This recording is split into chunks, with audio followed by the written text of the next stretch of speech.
Ladies and gentlemen, Jesus Christ, can we get on with this stupid 9.1? Okay.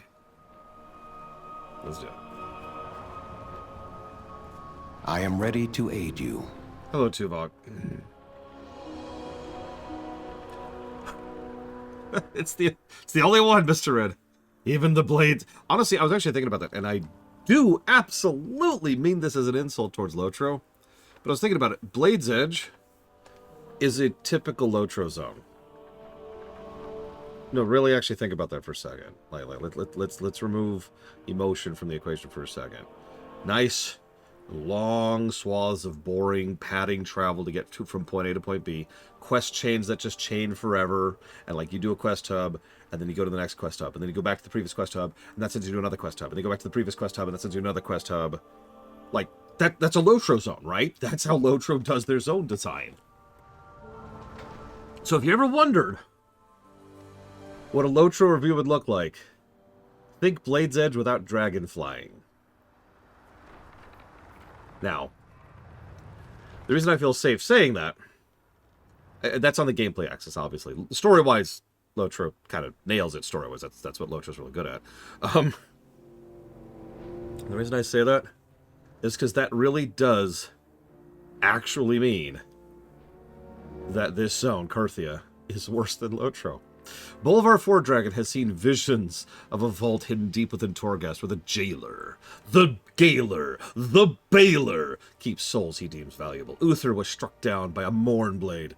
When such a weapon is wielded with rage, it can shatter a soul into fragments if the jailer holds a part of Uther's soul. Yes, that's right, the third part of his soul. Remember, mathematically, he has to have a minimum of 3 pieces of his soul. Logically, he probably should have 4. But we could excuse some of them to be the same soul.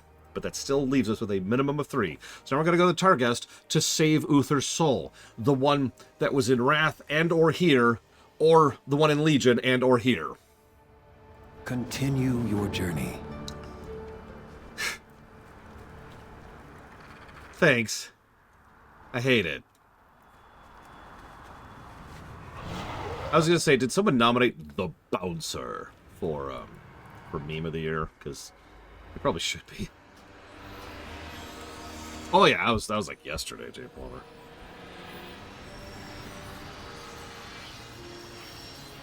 What do you mean by thanks? I needed that letter, Jay Palmer. Also, congrats, Mr. Red, on getting 4 minutes done.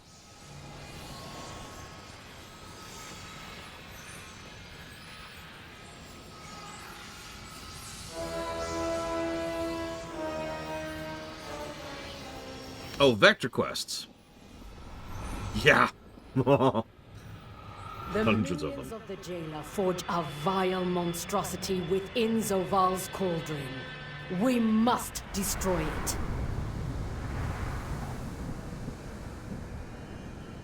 Oh, no follow-up.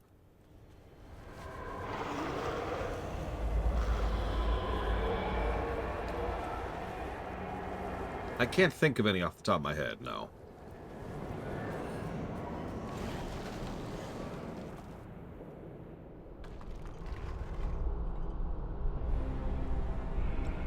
It's been a while since I played Lotro, but yeah, I can't think of any. And now it's time for the Tailor. Is Lotro better than Vanilla WoW? Lotro now? Sure. Vanilla Lotro?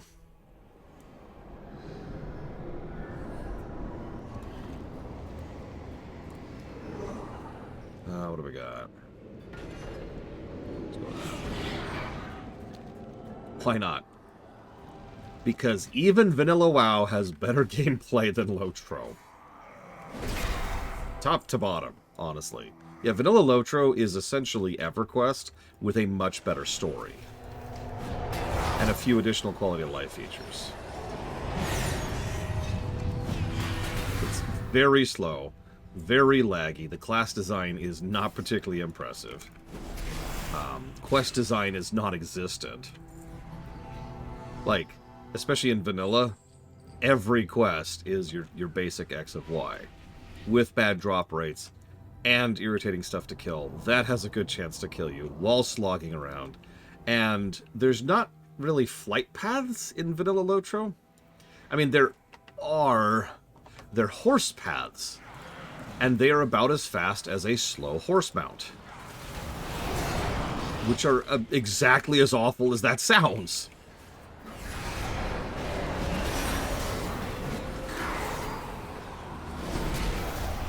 Now, again, yeah, to be very clear, I'm speaking of Lotro Vanilla, not Lotro now. There is a gap there.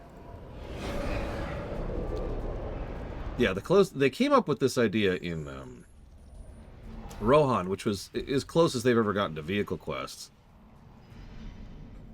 That's not true. They actually had another idea in Moria, but we'll come back to that in a second. This idea in Rohan, where you could run around and have a war steed, which was a neat idea, so cool that they abandoned it immediately. There were really, really severe issues with it. It was very laggy, very buggy. His wrath comes for you. Who's the Rune Carver, and why is he talking to me? What sort of bugs? So, Lotro, like most MMOs, divides its zones into subzones. Anytime you hit a subzone, you load an area, right? Wrong. That would be stupid. No, actually, every subzone has, like, a load region.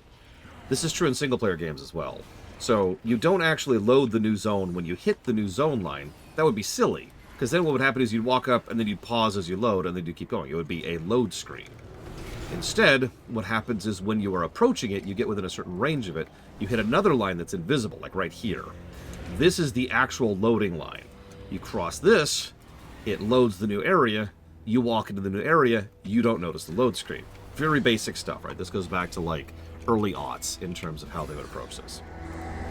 So, hang on.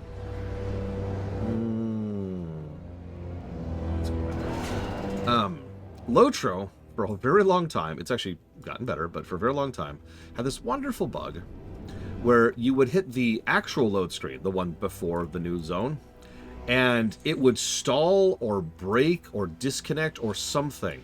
So your character would be stuck back here, running in place against an invisible line that you can't even see. Now, you're still in the game, but because there's a loop between the game thinking you're trying to move and your ability to move, and because most MMOs do most things on the server side, unlike WoW, the server thinks you're moving constantly, which means you, on the player, cannot actually move. So you're still logged in. You can chat, you can interact, you can pull up your chat thing, but you cannot do anything with your character. You are stuck. How do you get unstuck? Well, that's a good question. Because remember, on the server side, you're moving.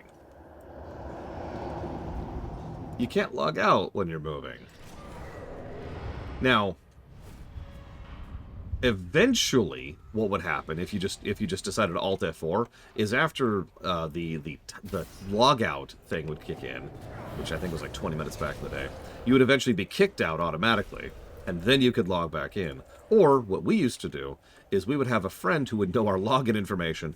They would hop in on you, either move you back into the safe area or move you past the zone line into the new zone, and then log out, and then the original person could log back in.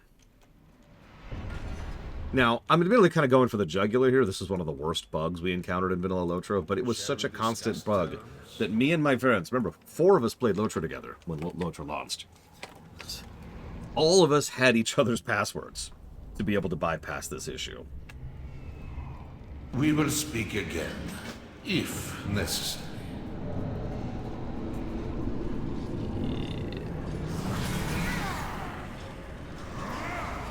There's other stuff. Positionals are wrong. Were. Need to be using past tense. Were wrong. Like, wherever the game said you were was different than what you said you were. Movement was slippery and weird and awkward. And slow. Like, you'd start moving and then you would start moving. Zone design was absolutely atrocious. Entire subzones would be filled to the brim with elites that would respawn so quickly that if you wiped for any reason, you would actually have to restart the entire zone from scratch. Travel time was atrocious. Just absolutely atrocious. Very, very, very large zones. In many cases, larger than WoW zones. Or at least WoW vanilla zones. But you would have to walk them on foot. Actually, yeah, J. Palmer, that's a good comparison. Yeah, here's the thing.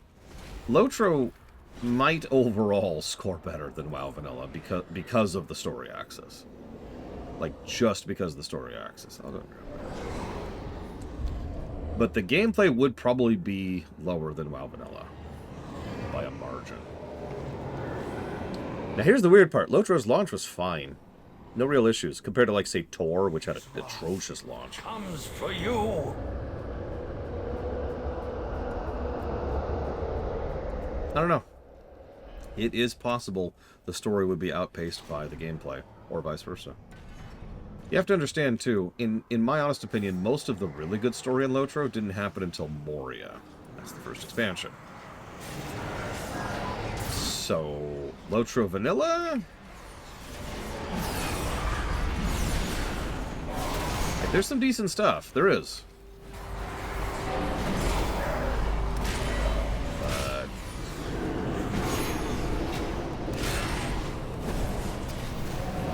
So it was the Blue Mountains, which was your starter zone for elves and dwarves, and then it was Bree for humans, and then the Shire for halflings.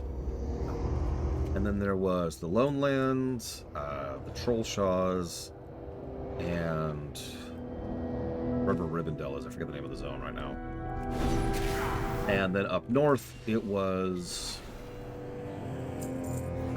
Angmar. And I'm not sure how many of the other zones were in at launch, because they patched in a few zones before Moria hit. So I think those are the only ones I'm willing to say with total certainty. Everything else I'm not sure. I'd have to look it up.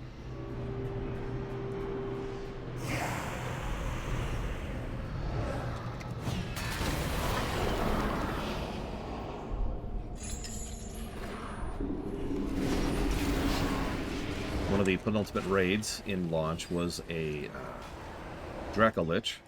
Another one was a Balrog. Oh, it was a huge chunk of content, but only because it was padded to hell and back.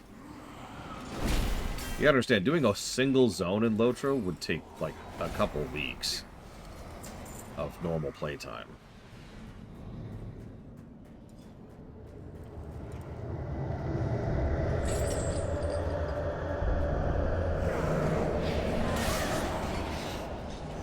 I'd still probably give that to Warcraft, Mr. Red.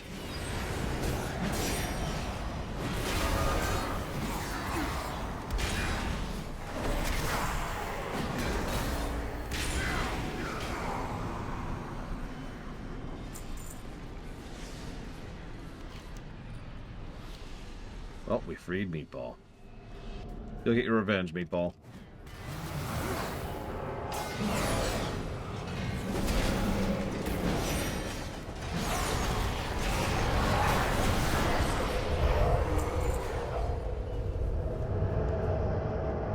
I feel like I literally just answered that question.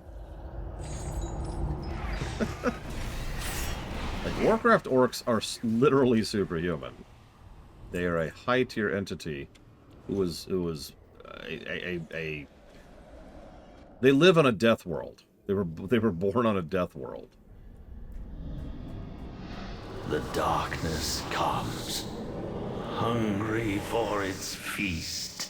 Not necessarily, Mr. Red, but they certainly are more strong and durable than your typical humans are.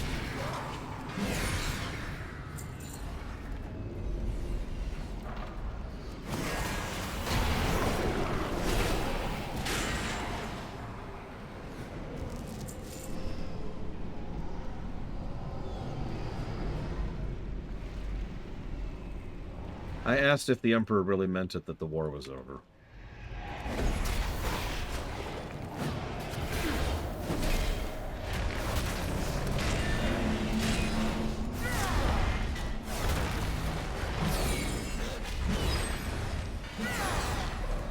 By the way, a bit of a hint for the Seraph Mortis mob we'll be fighting later. Creepy thing.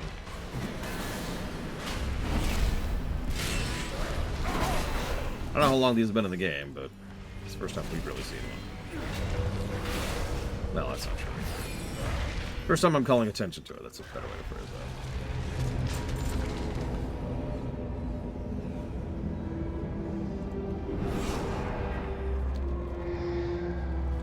Just in like a stat size, J. Palmer? Like stat-wise, I mean? Or stat block? Statioed?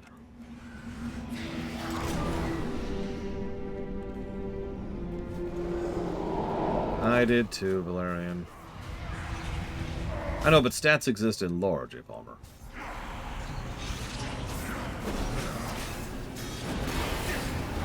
Like, again, an orc is stronger than a human pound for pound in lore, because their strength stat is higher.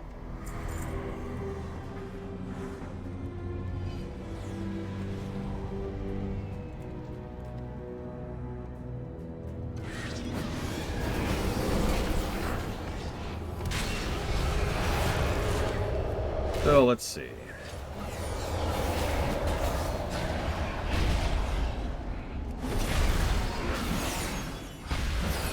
So, centaurs would probably take that. They're tall, they're strong, they're fast. They've got 4 legs.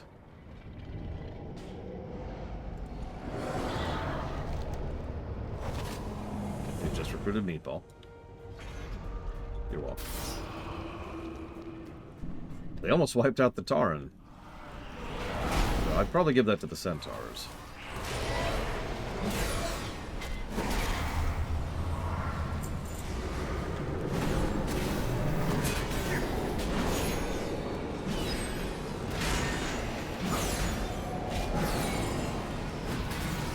It feels like cheating, though. Centaurs are kind of high tier in general, so let's negate that. So we've got Gnolls, Murlocs, Harpies, Quillboar, Kobolds. Now, individually, like on a individual-to-individual basis, again, stat-wise, I'd probably go to the Gnolls. They're pretty big, they're pretty strong, and they're pretty durable.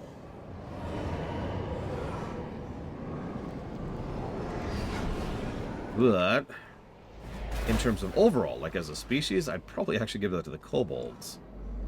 They have a hierarchy and technology and a culture and resources and all kinds of things that the other ones just don't really have.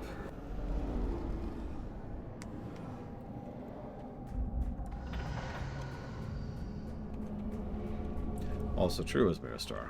May I tempt you with my wares? Wow, that's a lot of great crap. Look at that. Oh, get that crap out of my inventory.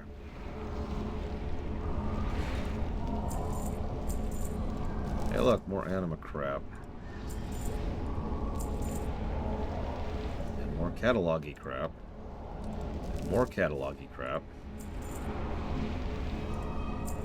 I don't know what that is. We'll just figure that out later. More anima crap. That's the Luther thing. That's what we're here for right now.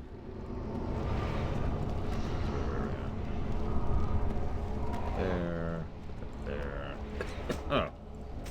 Your patronage is always appreciated.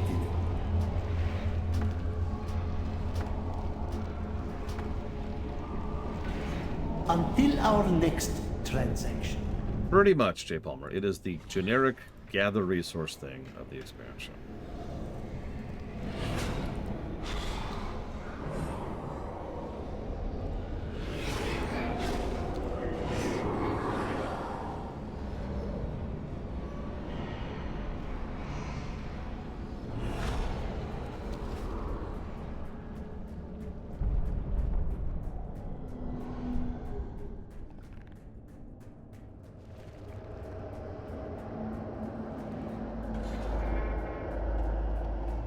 Oh no, it's Hazadum.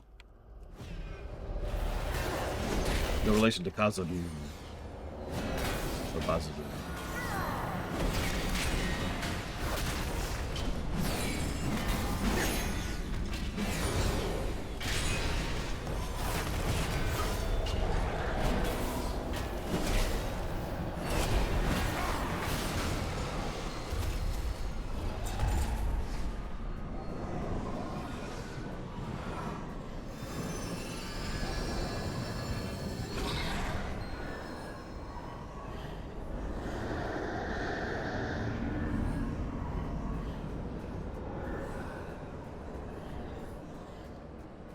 So, you see all these souls over here?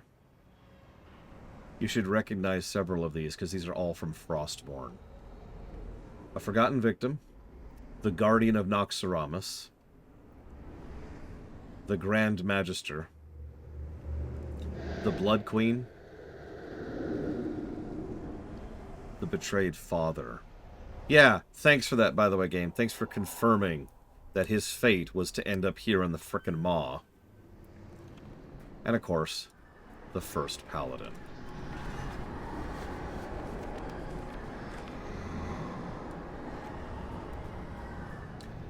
Over there, we have the Archmagus Mentor, the Golden King, the Holy Lifebringer, the Champion of Peace. Yeah, we just leave him here, by the way. We're just here for Uther. We're just here for... No. I'm sorry. In lore, we immediately free all these souls. On the spot. Because, god damn it. Anyway, it's time to leave Torghast. Bye.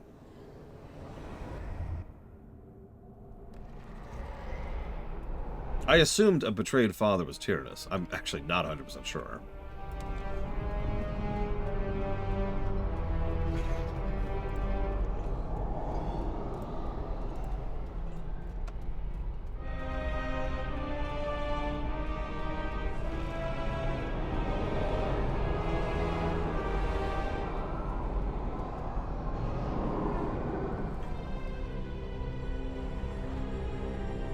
The minions of the jailer forge a vile monstrosity. Here's the worst thing. Zoval's cauldron.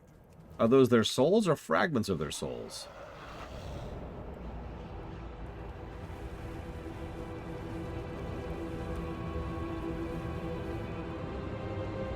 Now here's the thing. You're probably thinking, well, why does that matter? If it's their souls, no issues. Nothing else to talk about. If it's fragments of their souls, then that means this whole soul fragmentation thing, which is, I remind you, has only afflicted 3 people in the history of the setting, has actually afflicted everyone killed by Frostborn, and probably Kingsborn as well, which is in the thousands. Remember all that thing about the different souls and how they, after they split, they become different people, and all of the existential identity things that come from that? Yeah, think about that for a minute.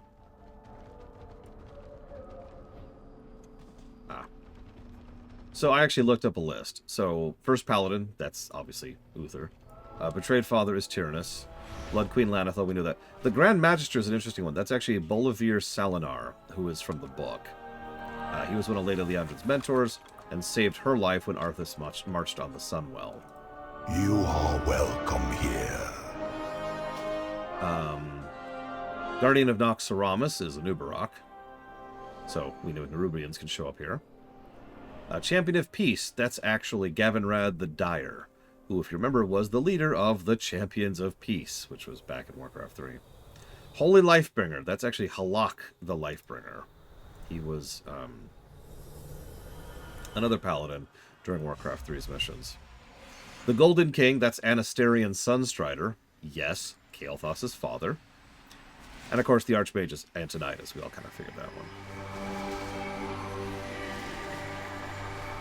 So that's cool.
It is always funny how slow to me dragon flying feels sometimes. If you get right down to the ground, you can see a lot better how fast we're actually moving. Like here, you actually watch the ground just racing by, and it's like, oh, right, yeah. Without a paragon of loyalty, we cannot forge a new sigil. Many forsworn yet occupy the temple. How are we to proceed? Through compromise and understanding, I may be of aid in that regard. Come forth and be heard. I believe this soul fragment may be the key to Uther's recovery. Learn. And not all the other souls we left dangling in the maw. Remain humble. The arrival of Uther's wounded soul was the impetus for many events that led to our current struggles. Devos' broken trust, her involvement with Helya, the rise of the Forsworn. Bastion needs to change, but we struggle to find a solution. Perhaps this will provide insight. If my soul can be mended, then so too can the rift with the Forsworn.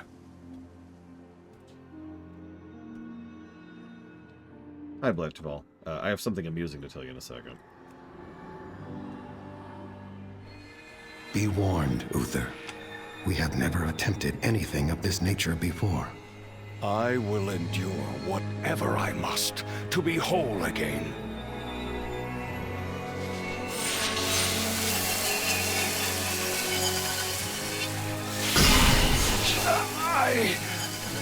I cannot. The shard! It is too much! He is being overwhelmed! We must help him. Friends, aid me!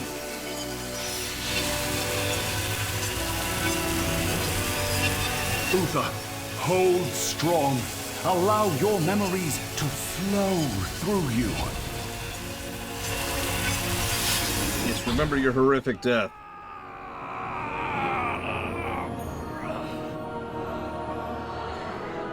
Which is actually pretty peaceful compared to a lot of the other people Arthas killed. No, really.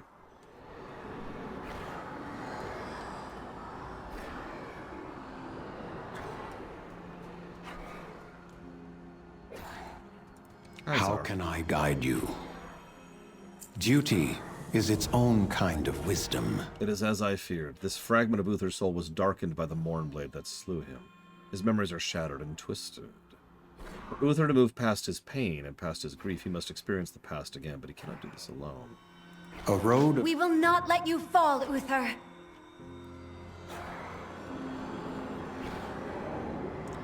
Yeah, I've had your back since Warcraft 2, buddy. I got this.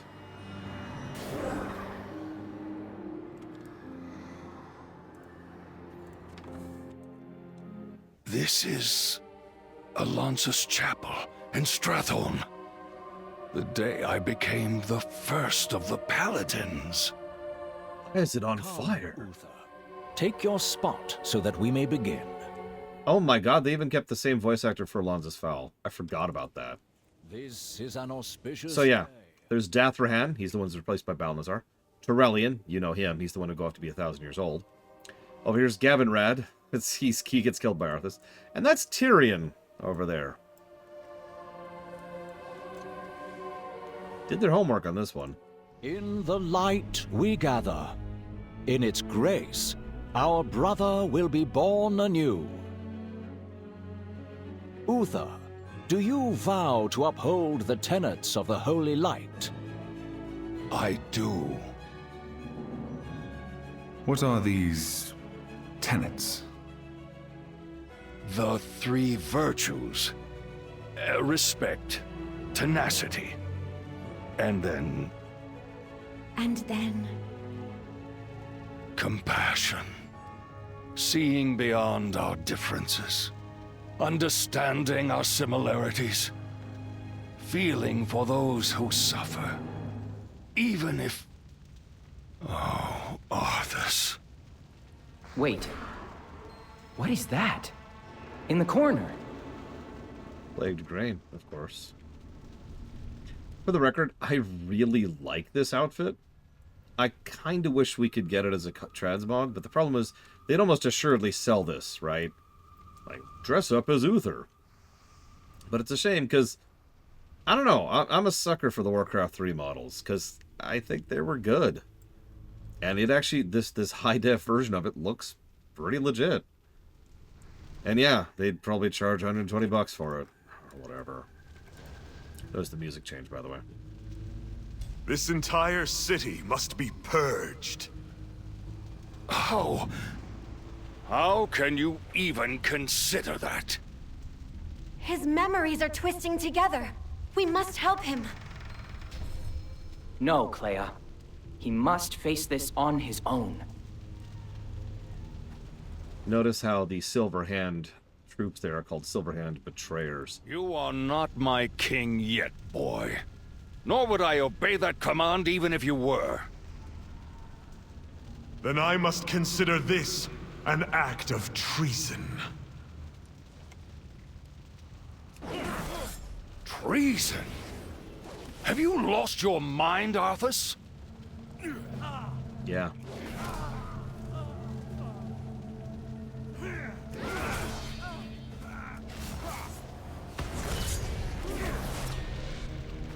Debatable, Venters.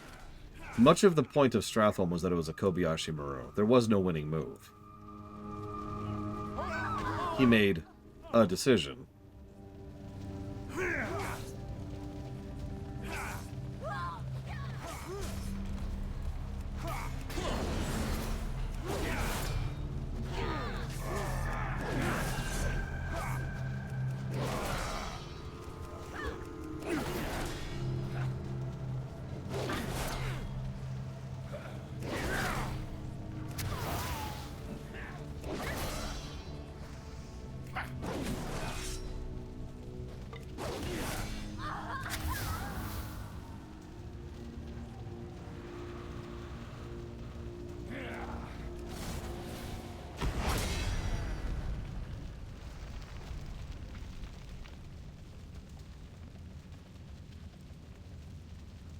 That is a really interesting question, Blade Taval. Even if we ignore the way time travel works for a second, you know, the fact that you can't alter the past and all that, it would be interesting to think about it. Your Arthas has lied to you. Sorry. Like...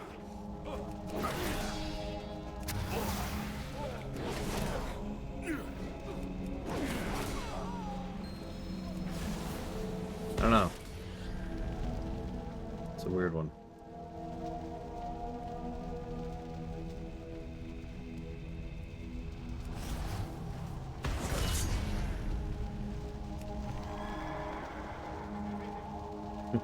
Best written WoW Blizzard story. At the moment, for me, that would probably be WoW Legion. That feels like cheating. These memories, they are not one and the same. Do you vow to walk in the light and spread its wisdom? Your grief and regret haunt you still, as does Arthas. Do you vow to vanquish evil and protect the weak and innocent? I do. Arise, Uther, as a paladin of Lordaeron, first of the Order of the Silver Hand.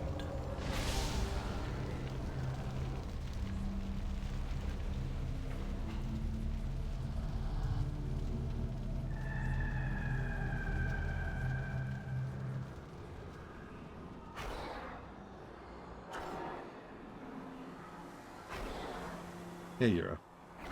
Yeah, no, this whole section is pretty legit on multiple axes. By multiple, I mean 2, because there's only 2. So, sorry, Blue Boy Wiz. Let me be clear. When I say story, I mean every aspect of story. What you probably mean is plot. Most people, when they say the word story, they mean plot. Oh, stretch. Oh my gosh. So... if we're thinking about the best plot of a Blizzard game, that is actually a different question.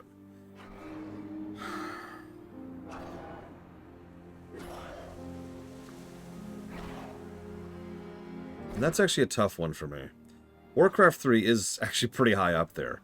I would also very specifically put Wings of Liberty, StarCraft 2, and frankly, StarCraft Vanilla, like just plain old StarCraft, would be very high up as well.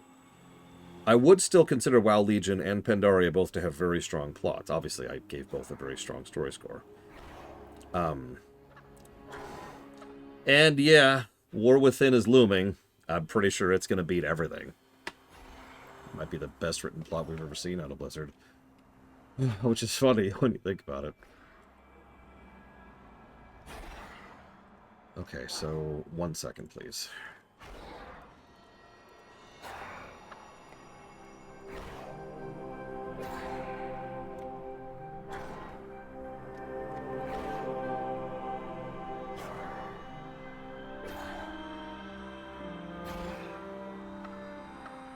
That would be great, T-Zuler. Who knows at this point? I am hopeful. I've said it before, I'll say it again. I am hopeful. It's been a long time since I've been this hopeful.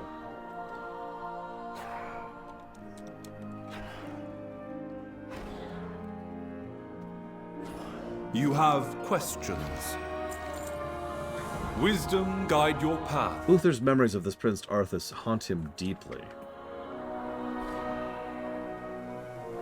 He is the reason Uther's memories are fragmented, why Devos felt the way she did. The pain in these memories is palpable. We have to dig deeper. Uther must face the source of this darkness. Find your... We are here for you, Uther. Do not despair. The light. Arthas. What have I done? I think Gavinrad was added in Warcraft 3, but I'm going to double check that. The rest are all from Warcraft 2. They were all mentioned or units in Warcraft 2. Like Uther, a lot of people don't forget, he was actually a unit, a playable unit back in Warcraft 2. But it looks like Gavinrad was specifically added for Warcraft 3, so he's the new one.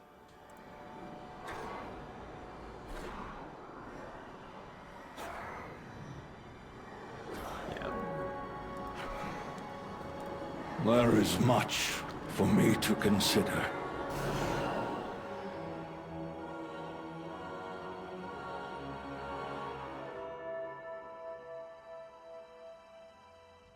Feeling nervous, Arthas?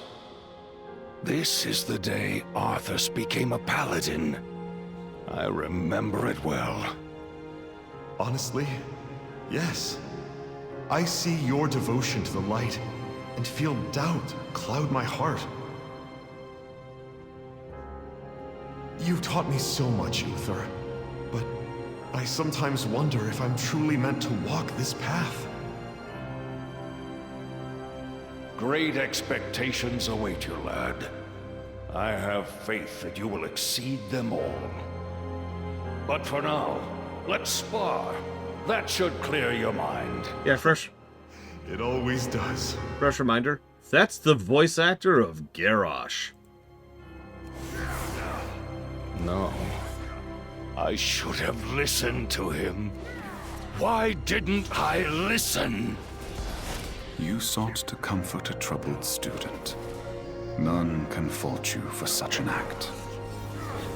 Tell that to all of the innocents he slaughtered. I set him on that path. You guided him on the path of justice. He is the one who strayed from it. May the light forgive me. Even speaking as someone who thinks Uther made many mistakes with Arthas, this is not one of them. Yeah, did you notice, by the way? Stratholme citizen, Anderhall citizen, Paladin, another Stratholme, another Anderhall. There's Gavinrad, over there. And yeah, King Tyrannus right there.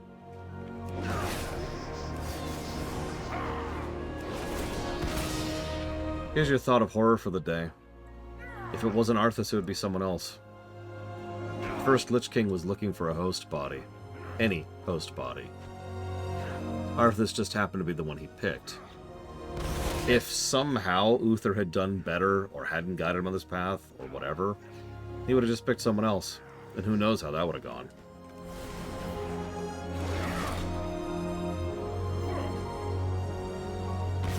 Correct, Hero. The first Lich King was an orc.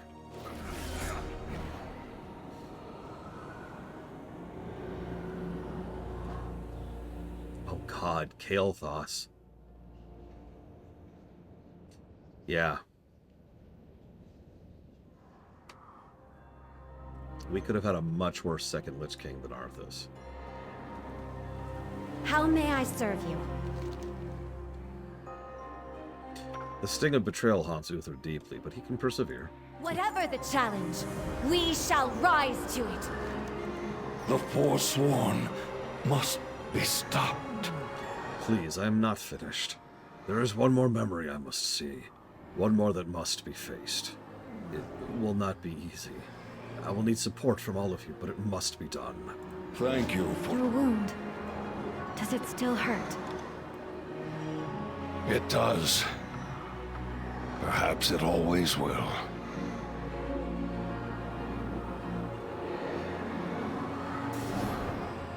You are your scars, Uther.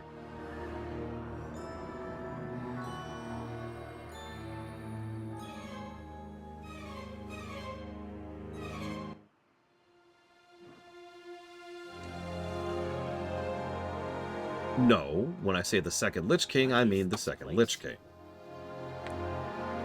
This is the moment of your death, isn't it? He came for the urn. The one that held the ashes of the father he slew.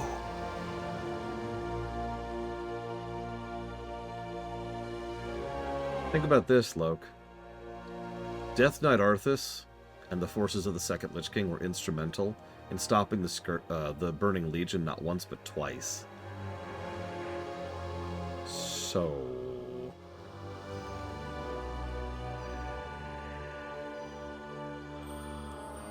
Why this memory, Uther? Why linger here? In that moment, I failed him. I did not uphold the virtues. Compassion, least of all. My heart had never been so cold. I faced him, not as a mentor, or even a friend, but as a bitter foe. Oh, yeah, I can see that, Luke. But confronting this memory has taught you the value of compassion more than any scripture ever could. Take that lesson to heart, Uther. The past may be immutable, but the future has yet to be written. Now, there's a I quote. will. Arthas, if only I had tried to save you.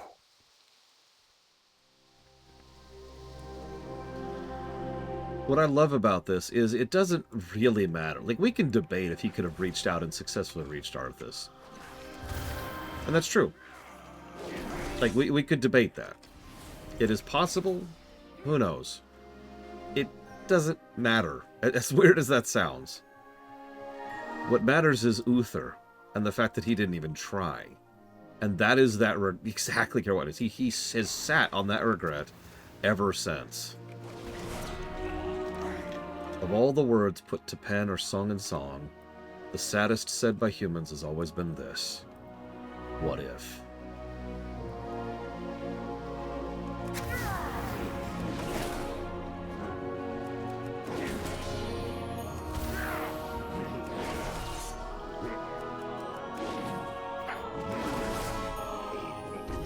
Yeah, where's our Kael'thas quest?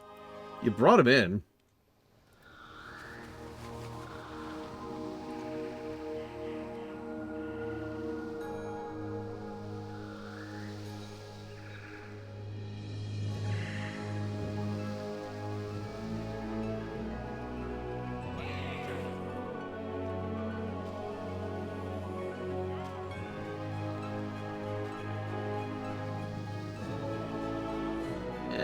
Kael'thas is probably one of the better cameos in Shadowlands. There's much worse member bearers than him. At least we had some legitimately good quests with him and the Accuser.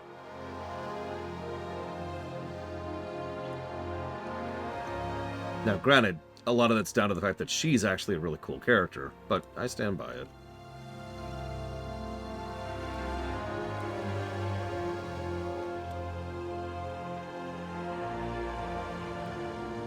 Good afternoon, Evo. You're missing a really good quest. A rare blotch of positivity amongst a sea of ugh. I completely disagree with you, Loke. Like, there's no possible way we could even debate that. There's too many variables. It's such a sea change. It's just rewriting from scratch. It's blank sheet of paper. So I don't think we could say anything with definitive certainty.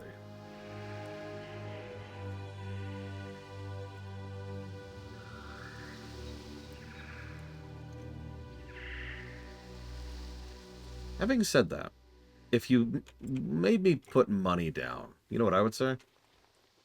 I would say the first Lich King would have stayed the first Lich King and successfully claimed the body of whoever his host body was going to be. Remember, Arthas was ever only intended to be a flesh puppet, something to get Ner'zhul out of the frickin' ice. That's not what happened. Instead, we got the second Lich King. So, if, for example, Arthas did decide not to do that or died earlier, whatever, then it's entirely possible there would have been another Death Knight, insert name here. They would have reached the Frozen Throne, and then we would have just had the first Lich King in another body. But who knows?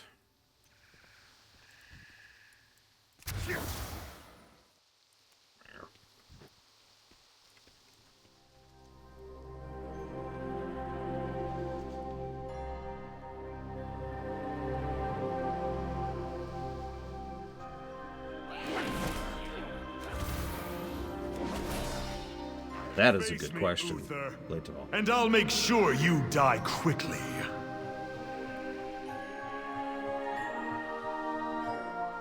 So,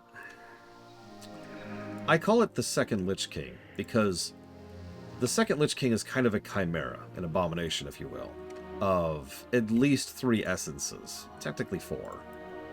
You've got Ner'zhul, obviously. You've got the essence of the Lich King, which is the malevolence bound into the helm. You've got Death Knight Arthas, and then you've got Arthas. All of those kind of make up the second Lich King, which is why I'm so clear about that distinction, because all of those are arguably separate people inside the thing that's walking around.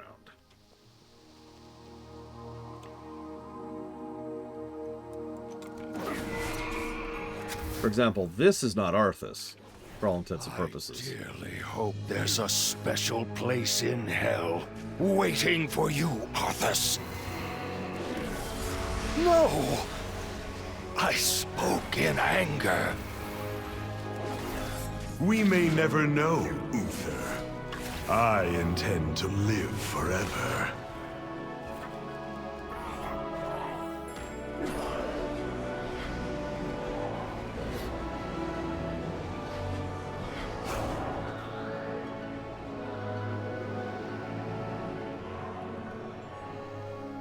Correct, Evo. The third Lich King was constantly holding back the malevolence. And then that was ruined by the Shadowlands, but, you know. Do you need a training partner? No, Pelagos, thanks.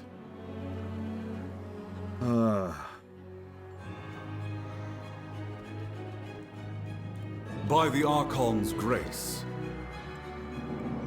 I believe this experience was missing piece for Uther, and for me as well. Uther, if these memories pain you so, you can be rid of them in time. No. They serve as a reminder of lessons learned. Given the choice, I would never let them go. If given the choice.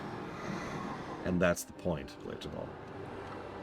Adrastes, we must speak. The problem with Bastion is and always has been the removal of choice. You are sent here, at which point you either serve here, or you lose your memories and serve here. Choice is removed from the equation. We talked about this extensively when we first did Bastion. Uther is a zoomed-in character, an individual person afflicted by this state that is inflicted upon all who come here. So we're going to see a bit of a sea change for the setting here, or at least it would be if this wasn't going to be canonized in a few patches. That is the plot point of why we're here. Obviously, from a character perspective, we're just here to help Uther come to grips with his death. Something he never did. Something the people of Bastion were incapable of helping him do, because the old mechanism was just let go of the past, move on. Not develop it, not process it, not grow from it. Just chop it off. Forget your past entirely. Move on. And Uther couldn't do that. And that led to pretty much every issue with the Forsworn. And yeah, I noticed that his armor's getting lighter too. You wish to be of service? The path forward for the Kyrian is clear to me now. We will need to speak with Nicolon. I urge you to stay and listen. Afterwards, we must return to Elysian Hold. There I will request an audience with the Archon. Stay. The Forsworn never sought war. But our own brethren cast us out and refused to listen.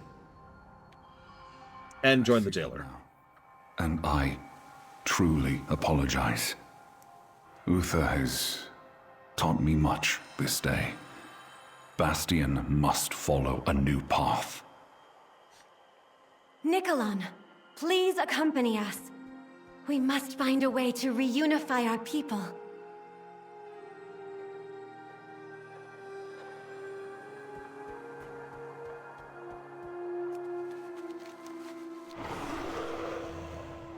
There it is. Peace be upon you. And once again, the Forsworn would be much more interesting if they hadn't joined Super Nazi Hitler. Super Nazi Hitler Stalin. That's his full name. Jesus Christ.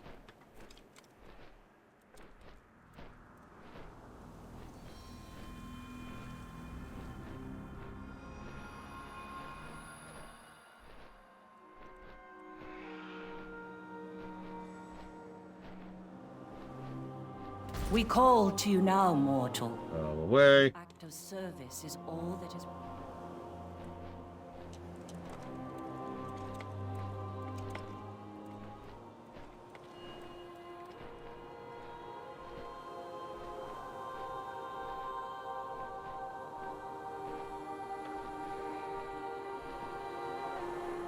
Yeah, once again, you remove the jailer from the equation and instantly everything gets better. I mean that. Imagine if the jailer was never part of the storyline. Completely poofed away. Whoosh. The Forsworn, Uther, Devos, acceptance, changing the afterlife. All of that lines up pretty well. Well, it's very simple, Blade Travell. You see, out of the infinite infinites to ever infinitely across infinite time, there was only one Uther. No, there's no answer to your question. The infinite afterlife thing is dumb. Moving along. I sought answers and found only anger. All 5 paragons are needed for our covenant sigil to be reformed. Oh yeah, that's the other plot thing we're doing. Upon this day, we shall name a new paragon of loyalty. My Archon, loyalty bereft of compassion fractured the very heart of the Kyrian. Perhaps what we need is not loyalty, but devotion to our cause, to each other. And to the souls we usher into the Shadowlands. When Devos turned against us, I met her with spear in hand. There was truth in her words, but I did not listen. Let us learn from Uther's example. Henceforth, all Kyrian shall be offered a choice: to keep their memories, or to let them go. Adrestes, I anoint you paragon of devotion. And Clea, you shall serve as his hand. Me? Forgive me, my Archon, but Your devotion to our sacred charge has never faltered. None are more deserving of this honor than you. Thank you, my Archon. We go in service. Do not question, Blue Boy Wiz. Follow the path. Do you need a task? We all serve a greater good. What trouble? Not only must we reclaim the temple, but we must implore the remaining Forsworn to join our cause. You shall have our support. I will gather my allies and meet you at Steward's Rest. Are you ever going to talk about the fact that you followed the jailer? Cool. Oh, he's gone! He's gone! No! Uther! We lost him. Evo, that is the definition of on topic. Could someone whap Evo with like a newspaper really quick, please? I think we have an emote for that. Your Archon. He's giving us wings mounts.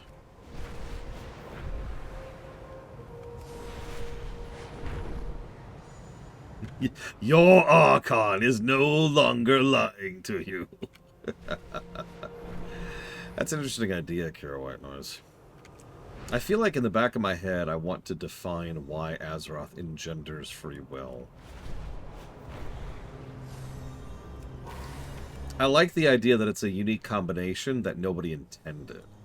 Maybe Azeroth was so polluted by Void, but then was ordered, which has never happened before. And that exact mix is what created sentience. Forsworn and I don't know. Kyrian, I'll have to chew on that. standing side by side. This is only the beginning, Clea. A bright future awaits us all. Find your purity. I've actually heard of that idea. If you've been paying attention as we're going through these, all the afterlives, all 4 zones are changing. And interestingly enough, all of them have lost their sigils recently. It's entirely possible the sigils are the lock, if you will, on how they operate. And the reason why everyone's so accommodating to the idea of change now, because it was such an obvious idea from the beginning, is because there's nothing preventing that thought from happening anymore. And I don't want to give away too much about 9.2, but considering what the first ones are and how they operate, that would actually make a lot of sense. I'm not sure they get credit for that, but, you know. Stay true to our eternal charge. The 5 temples of Bastion have stood strong since its very creation. The idea of redirecting one has never been broached before, and it will no doubt require a significant amount of anima. Thank God the drought's over. Underneath the temple are stores of anima rationed for the drought. Now that anima's returning... You thought I was joking, by the way. They flat out say the drought's gone, even though the source of the drought hasn't been fixed yet. We can use these reserves for our purposes. You will need to use channelers and collectors. Okay, I can do that. We all serve a greater good.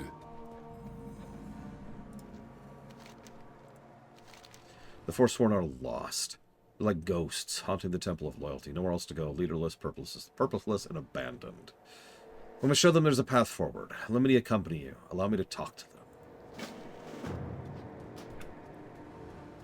I serve not only Bastion, but all of the Shadowlands. Mikanikos explained much to me about how the Forsworn Centurions work. I can't say I understood all of it, but it seems like he has not yet found a reliable way to return them to proper operating standards. Their anima's still useful, though. Deep breaths. Okay.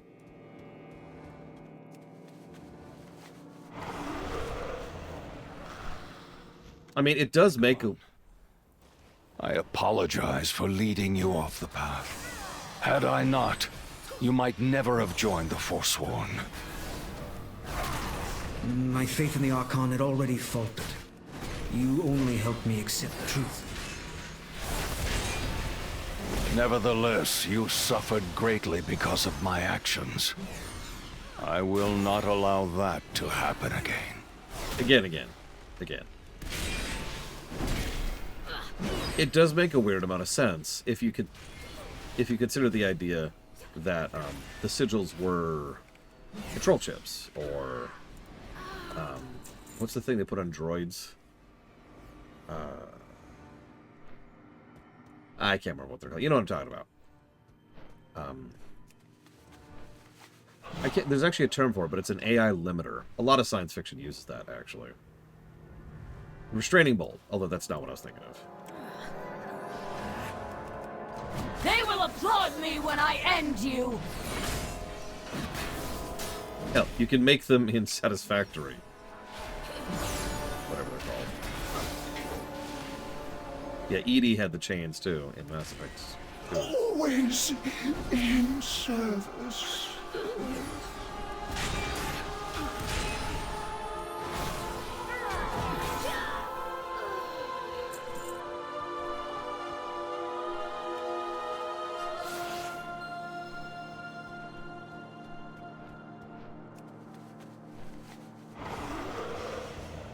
Either way, you get the idea.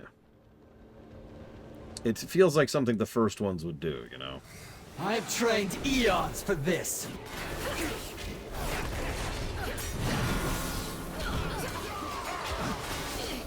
Should I be killing these guys slower so you can convince them to not die?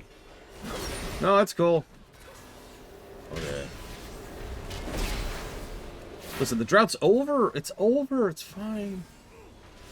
We got rid of Denathrius. He was the source of the drought, right? I think so. Let me check my notes. Oh, the note's on fire. Huh. Well, it says Denathrius was a bad guy, so we're going to assume the drought's over now that Denathrius is dead. Hang on. Hey, guys, is Denathrius dead? Oh. Can we still say the drought's over? Okay, cool. Drought's over, guys. So, hang on. So, let me scroll up here. The entire reason that the memories were erased is so they could go to duties without direction and distraction. With memories, is that possible? That is actually a very good question. One of those legitimately good questions. The problem is, they're not the ones doing the judging.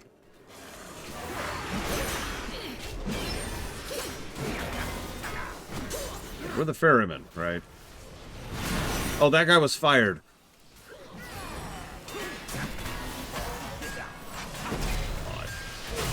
I know what you're thinking. What? They're totally the ones who do the judging. Yes, they are. Except when they are. Yeah, Garrosh was just powering the entire Shadowlands by himself. Now, if you remember, anima is experiences. Garrosh has actually been through a decent amount in his life. So, yeah, I believe that. And then there was that time that Thrall totally cheated.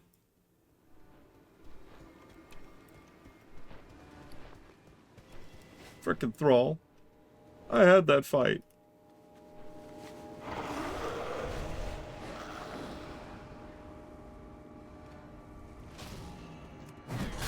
Resistance is ill-advised. Now, I even double-checked myself on that, Czar. Why does the music stop? To verify. Yeah, no, it's just mortal experiences, which can then be trained out as energy, which makes absolutely no sense.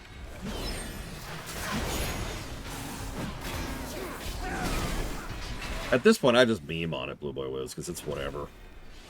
Doesn't even matter. Who cares?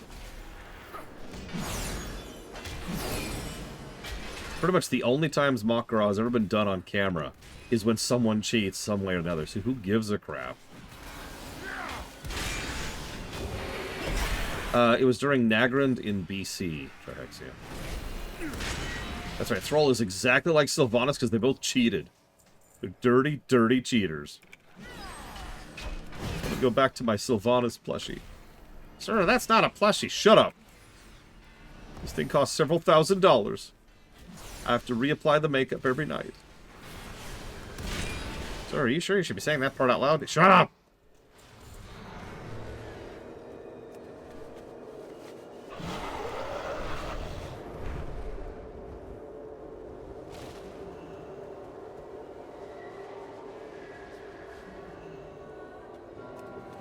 Whoops.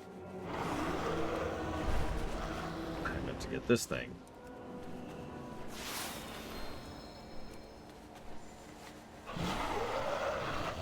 I think Sylvanas is an interesting character, sometimes. Ironically, and I would never let it down if Uthor heard me say this, I think one of the times she's most interesting is actually in Shadowlands. It's one of the few times they really try to do something with her character. And there's layers to her other than...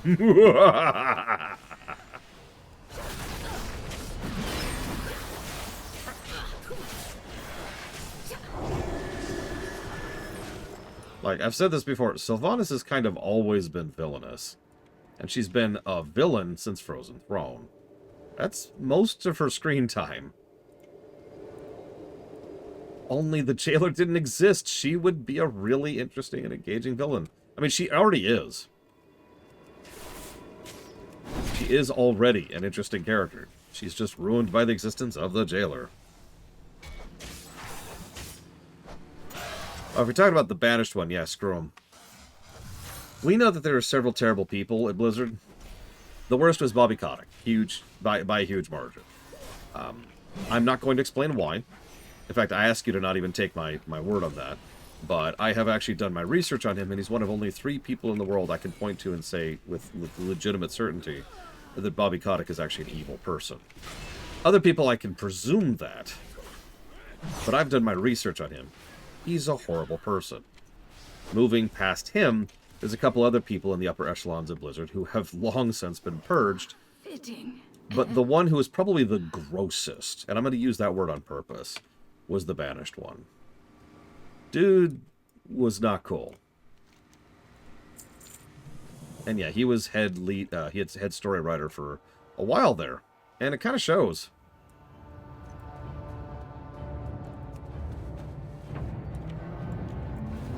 I actually don't know how to pronounce it, and I kind of don't care.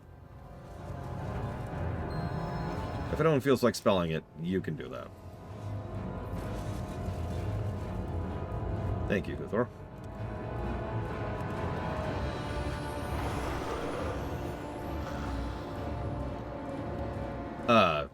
Like, nobody, Ventures. It's very clear in Legion that Vol'jin was just listening to the spirits to bring forth the one person who could lead them to victory against the Legion.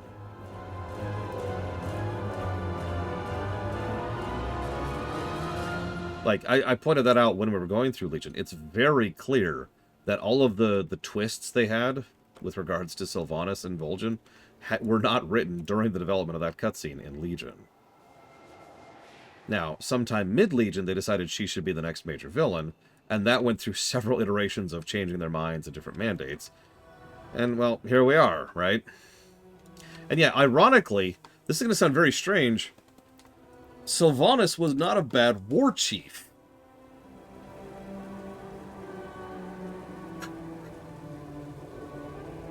In the very literal sense of the word, in the sense that the title implies within it, war chief. She is the kind of person that you want to bring out for something when you're fighting the Legion, right? The problem was everything after that.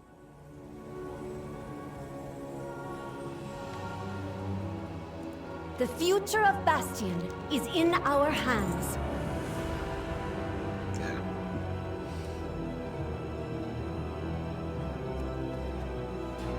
I was actually streaming when Legion was new, and I made a specific point that I thought Sylvanas was a good pick for a war chief.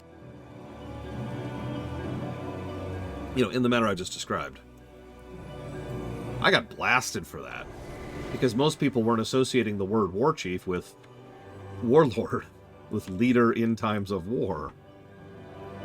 Temporary, thank you, Off the Deep End, temporary leader in times of war. But that's exactly what I meant. Again, Legion's right there, right? This is the third invasion of the Burning Legion.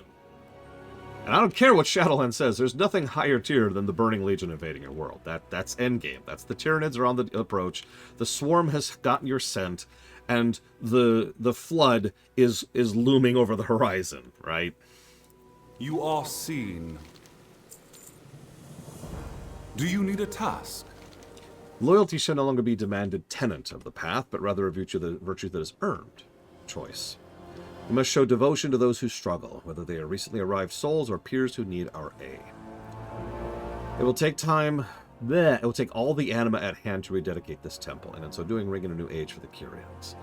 I fear the Mossworn may threat our plans. Proceed with courage. Why? Because they're evil. I shall aid Adrestes. The rest of you, stand strong. My fellow Kyrian, I come to you with a message of compassion.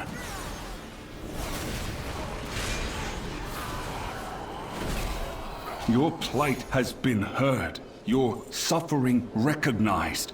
We ask not for your loyalty, but we offer a choice.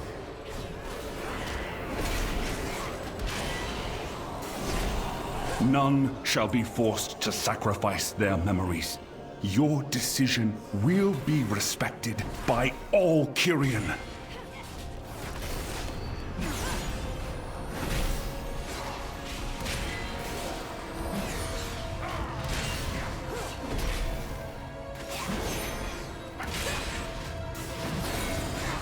I'm trying not to talk too much because I know there's going to be voice acting, but all I'm going to say really quick.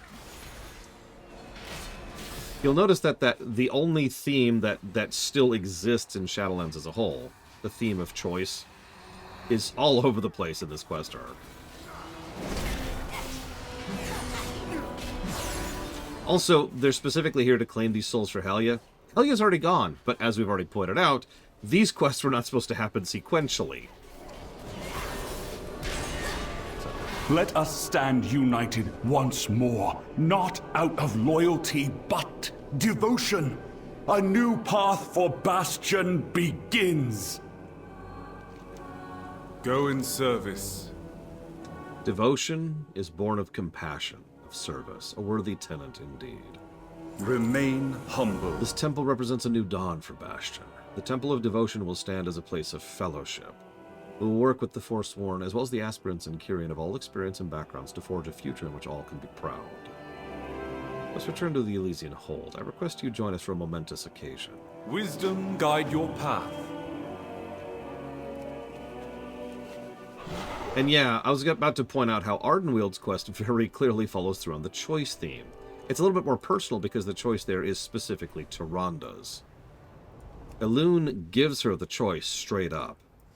You can choose revenge, and you'll probably get it, or you can choose peace. I forget the word they used. It was actually resolution or something like that. But...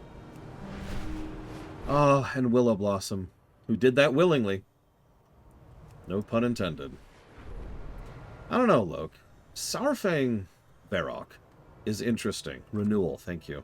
We call to you now, mortal. Sir! Act of service is all that is... So, Varrock is fascinating because he is absolutely the old soldier and all that implies. But I have to admit, it makes him a better peacetime leader than it really should. He's a great wartime leader, but there's an old saying, which I don't know if it's true anymore. It's that generals don't want to go to war when politicians do. Now, generalization, but the idea was that the generals had been through enough war to not want to go back through that, and the politicians had no idea what war meant, so they were all gung-ho for it.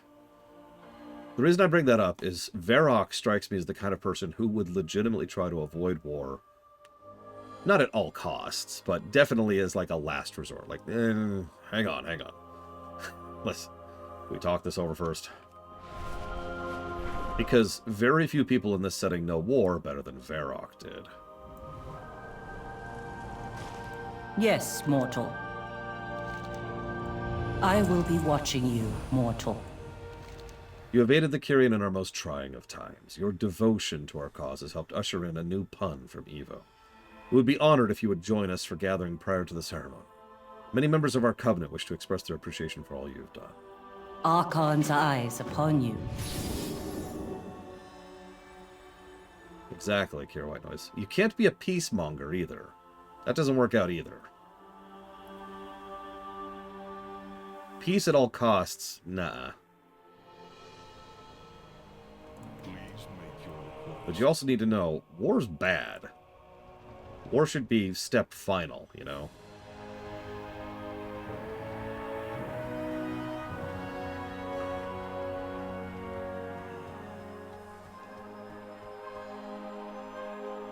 This is meant to be a joyous occasion, but I think of Lysonia still, every day. It feels as though a piece of me has been taken away forever. I understand your feelings in my own way already. But healing will come, and eventually your heart will mend. It'll just take time for both of us. Was it all for naught? When I arrived in Bastion, all I could think of was what had been done to me. I let bitterness, pain, and vengeance consume me, and I did the unforgivable. I see now how wrong I was, and I wish my actions could be undone. Alas, I must live with the consequences of my actions. Worse than that, Arthas must live with them as well. I don't know if I could ever forgive myself for that. The Kyrian are forgiving, and the Forsworn are willing to put their differences aside. The rift between them is on the mend, and this newfound unity will bring a new era. You started me down the path of healing as well, and I must follow it to its end, however painful though it may be. You helped me find the light again, and for that I am forever grateful. Justice, vengeance, a line so thin. My position as Hand of Purity is one of service. I guided aspirants through cleansing their past lives, letting go of the memories that clung to them. That's in the past now. I will posit that I understand the Forsworn more than ever. Lysonia's betrayal and descent into madness haunts me every day. My soulbind. I still see her when I turn, hear her voice calling my name. In the past, I might have cleansed this memory, erased the burden from my mind, but Lysonia's presence is steeped in my most cherished memories. How could I forget her without losing a part of myself? I can never choose to forget her. Though her memory pains me now, I must confront these feelings head on. Please stop being adorable in the background. Thank you. All burdens ease with time.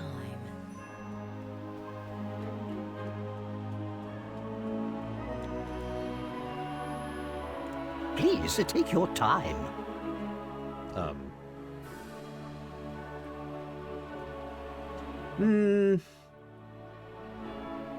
No, I think I agree with you, Luke. Come back soon. I've actually put real serious thought into completely restructuring Sylvanas' role in the narrative.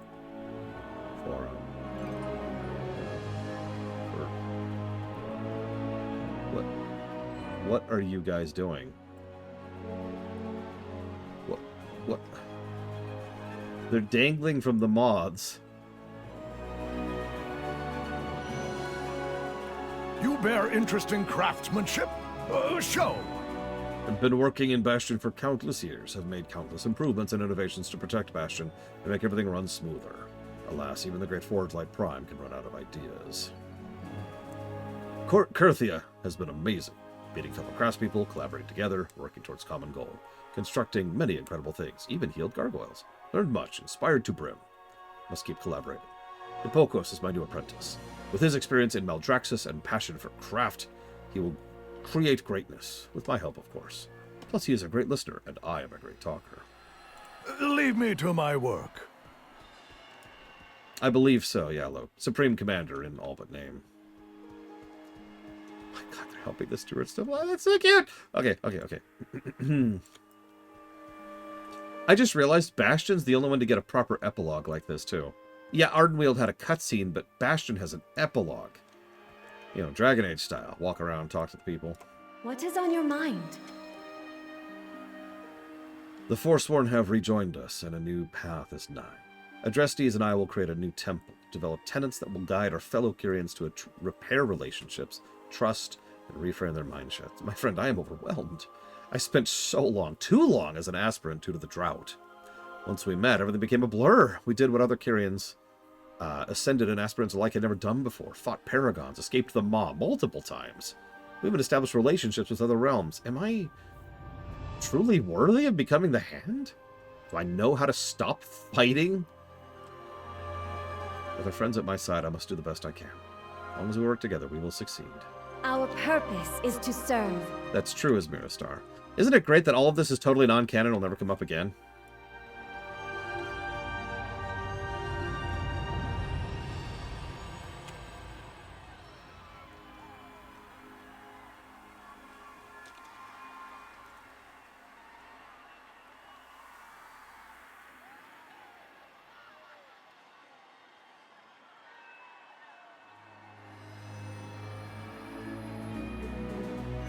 I am here for you.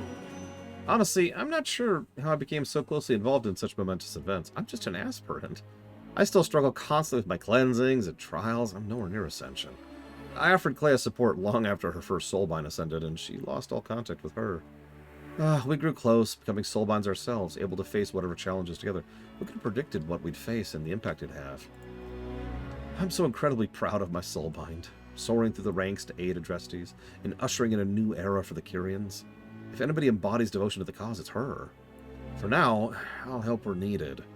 I'll be one of the first to devote myself to this new temple and become an acolyte of devotion. Perhaps, along with Nikolon, I can facilitate conversation with the Forsworn and Kyrian so we can fully unite together.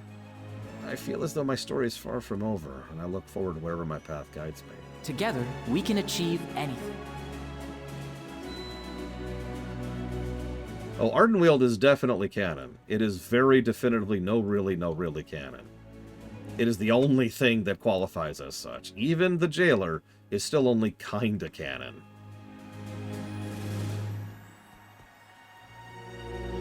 State your purpose. I devoted myself to overseeing and advising aspirants long ago. I was not the only one at first, but the drought persisted, and my peers were needed elsewhere until I was the only one left.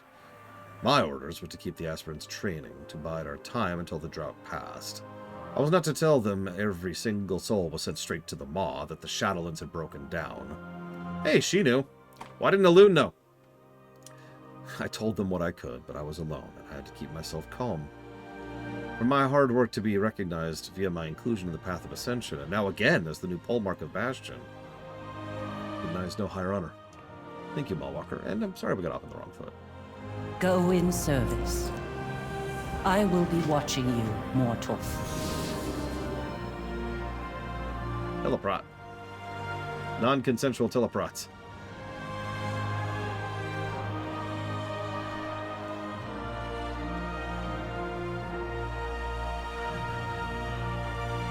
Allow me to show you. Many ages have passed since a paragon was last anointed. Longer still, since we have christened a new temple. Today, we do both. Adrestes, step forward. Through trying times, you have embodied patience and compassion. Virtues that will serve you well as paragon of devotion.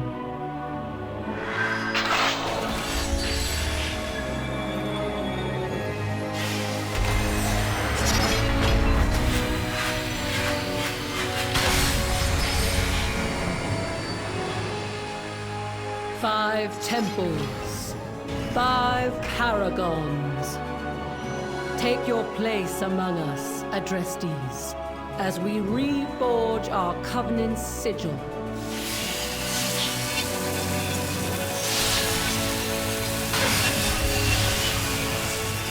A symbol of our new path forward. One born of unity between Kyrian and Forsworn alike.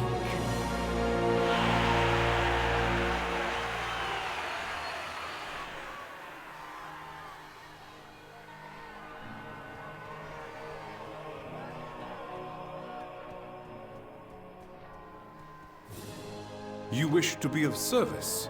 This honor is more than I could have hoped. It's a long road ahead, but with the help of my fellow Kyrian, all Kyrian, the Temple of Devotion will embody the future of our people. Let our true work begin. We all serve a greater good. With a future of kinship and devotion secured for Bastion, a new sigil is born to represent our path forward. Please report all you've done to the Primus. Go and Uther, pardon my asking, but what fate befell Arthas in the end? At the moment of his death, Devos and I claimed his soul and cast it into the maw. Without the Arbiter's knowledge? So, he might yet have had a chance at redemption? I will never know. It was not my choice to make. Devos led me down a dark path. Now that I have seen the maw for myself, I cannot say that any soul deserves such torment. Agreed. Perhaps some can never be forgiven, but you have shown me that they must be treated with compassion.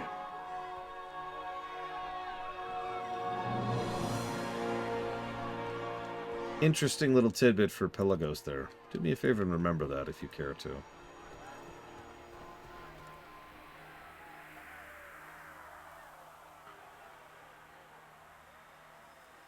Are we at the raid? Before we do that, we're over here. Wow, we're right here. Holy crap.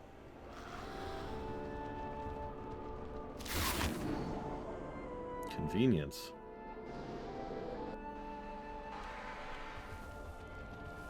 Yeah, I have distinct memories because I didn't do the raid. Remember, I've never done this raid. Fate has the first drawn time for you me. here. Korthia was ever the most unwavering of us all. The Archon's willingness to embrace a new path demonstrates her devotion to the Kyrian. I have called upon the Covenants to bear their sigils here to Korthia. The key to our victory lies within them, and in you, Marwalker. I think part of the problem with the whole Elune doesn't know thing is it's been a minimum of 2 years. Is at hand. I fear our efforts to stop Zorval have been thwarted. Yep, okay. That clearly references the raid. 2 years is a decent freaking chunk of time, and you cannot tell me that in all that time, no one at any point, anywhere, anyone that Elune had any contact with, despite having interactions with many people, living and dead, at any point was like, oh my god, the Maw! Right? Like, and all it would take was a little bit of a, huh? I could at least buy that the Winter Queen wasn't like, oh my god, you abandoned me, because sisters don't communicate. Yeah, remember, Bwansamdi knew, and he's a Loa. Now, I know he's the Loa of death, but that's the point. If anybody knew, word's gonna spread. The minions of the jailer forge a vile And that's my point. monstrosity within Zoval. Now, I'm going to take a brief AFK. We're going to look at the dungeon we're about to do. There it is. Enjoy, enjoy.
Honestly, that wouldn't surprise me at all, Uthor.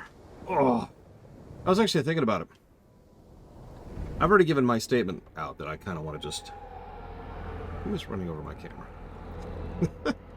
I want to just completely eject the constructed afterlives from our Warcraft. But I was just kind of thinking to myself how to reattach everything, right? How to make it all work. Like, If I was handed the reins of actual Warcraft and told, all right, fix it. We've already talked about Ardenweald to death. That's honestly pretty easy. Ardenweald is so close to connected as is, there's barely any change necessary. Done.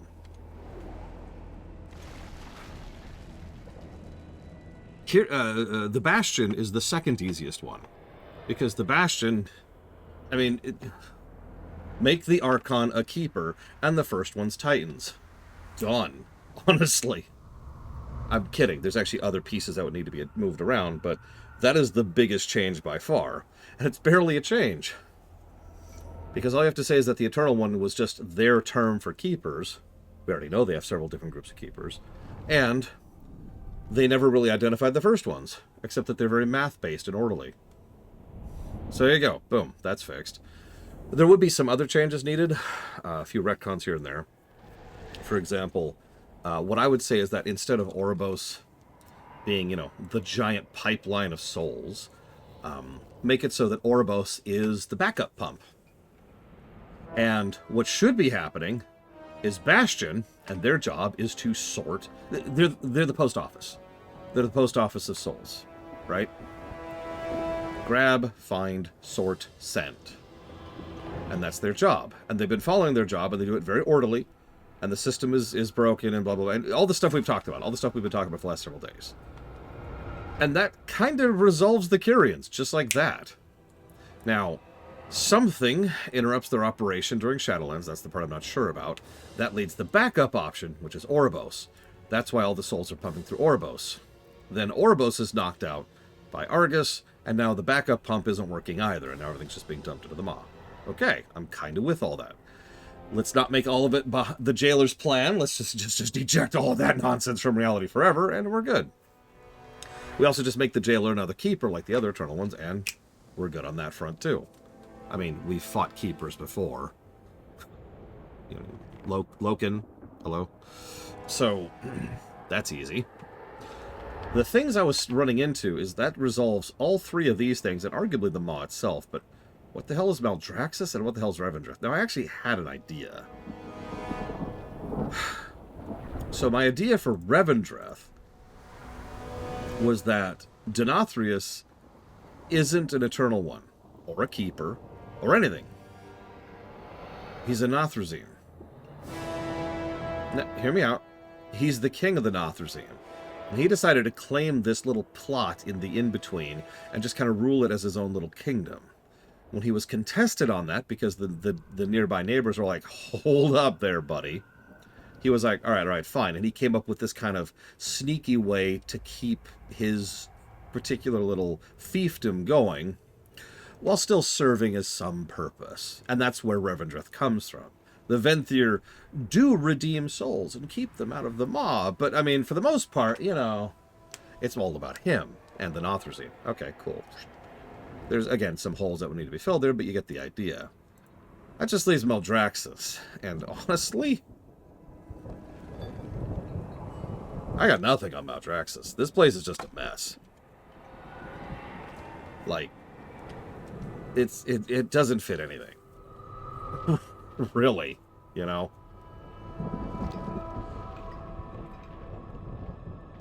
Maldraxxus being the dumping room instead of the Maw, I could actually see that. Ebonblade, hold this position. The Jailer's sanctum looms above us. How do we breach it? The Taragru blocks our way. Champions, it is time for the Jailer's pet to meet its end. I do like how the 4 horsemen are here, by the way. Bring down those beasts. You'll need their power to face the Taragru. Okay.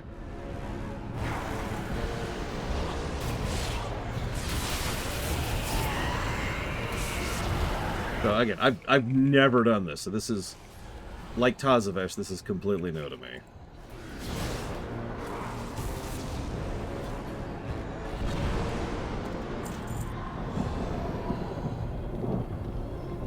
Interesting.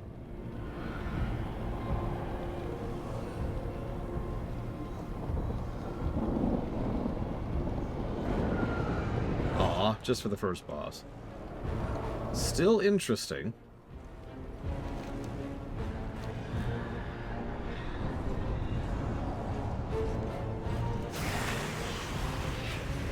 I mean, we're in Torghast. It makes a weird amount of sense that we would get Torghast abilities in Torghast. Kind of with it.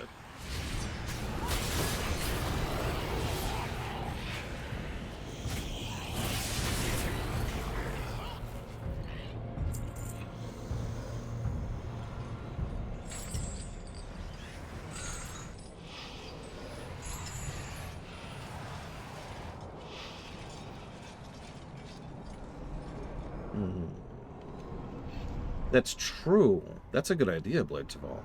Make the maw, or, well, yeah, make the maw layered. You can work your way up, or you can fall further down. And Maldraxxus is just one of the layers closer to the top. Whereas the maw we see, what we call the maw, is probably towards the bottom.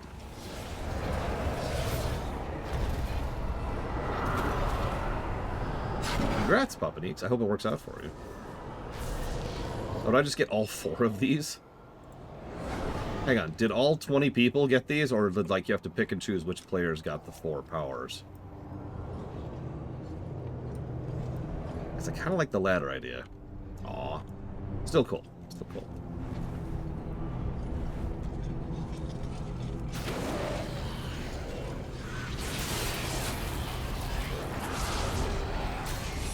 I mean, you get it, right? The second boss of Mogoshan Vaults, I forget his name. Meng the something.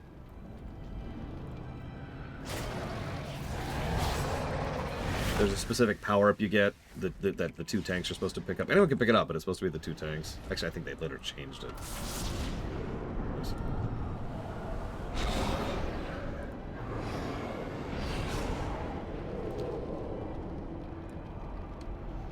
I mean, I'm gonna get all 4. It looks like Xavion.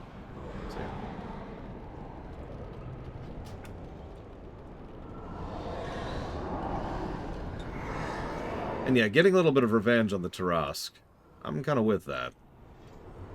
I remember losing a couple of runs to this asshole.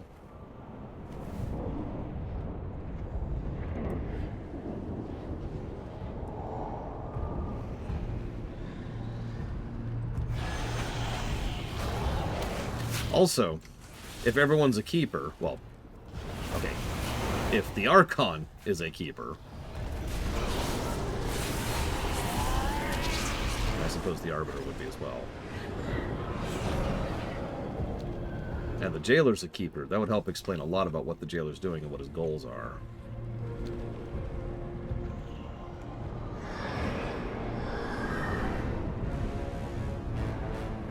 I think you're right, Xavier. Because I clearly have it. Okay, let's... Terragru!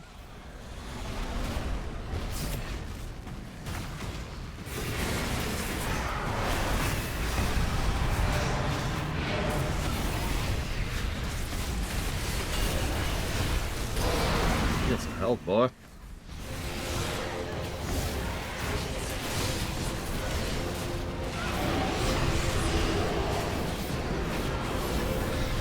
He does look extremely cool. In fact, he's probably the coolest looking of the Mossworn, I would say. I don't know what that does to me if I'm in it, but I don't want to find out.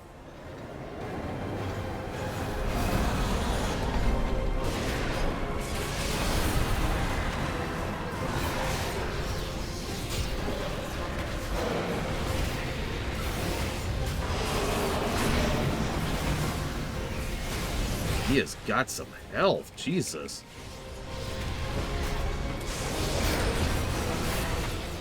These powers are mine to claim.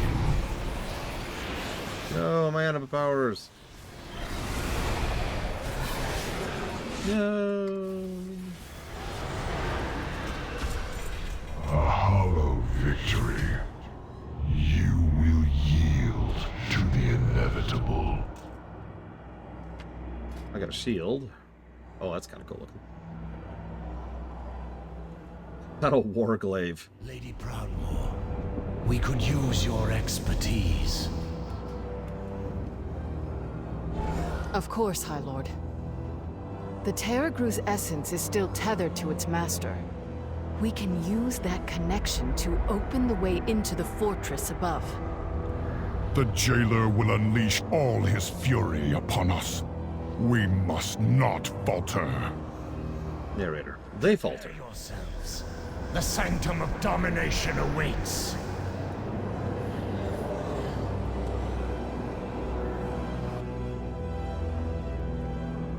Ebonblade, secure the portal. We will draw their main forces to us.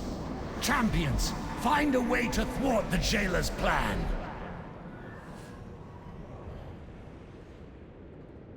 Oh yeah, there's the eye.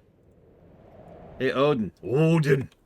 Odin! Ah, he's not paying attention.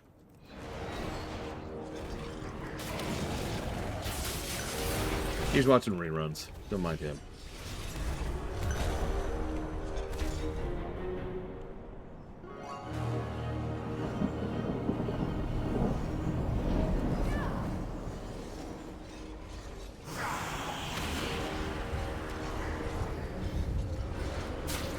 Days of Our Lives. What was this? No. Jersey Shore. There we go.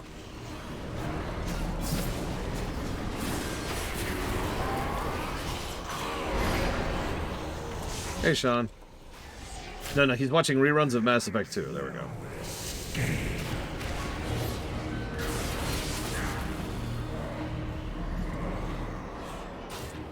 Okay, so I've been down on the Mossworn look this entire game.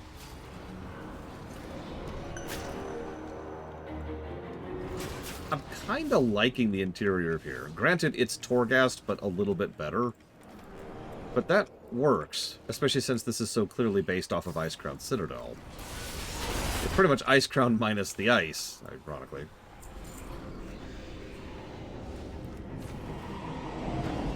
So yeah, for those of you who don't know, and I actually didn't know this was here. Hello, Mr. Bigglesworth. How you doing? Oh, you poor thing.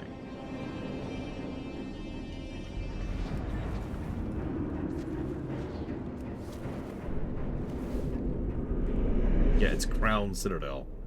Also, congrats, Disco. I'm gonna go with congrats. I don't know how else to say that. It is darker, which makes sense, given the aforementioned lack of ice thing.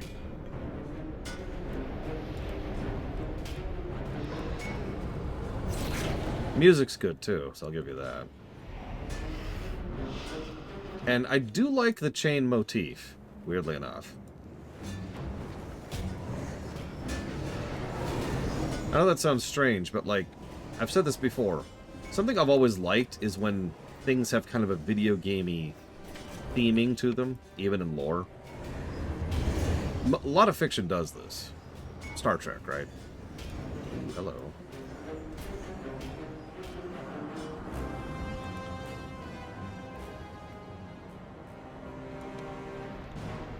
So, you know, chains, dark wrought iron chains. I'm with it.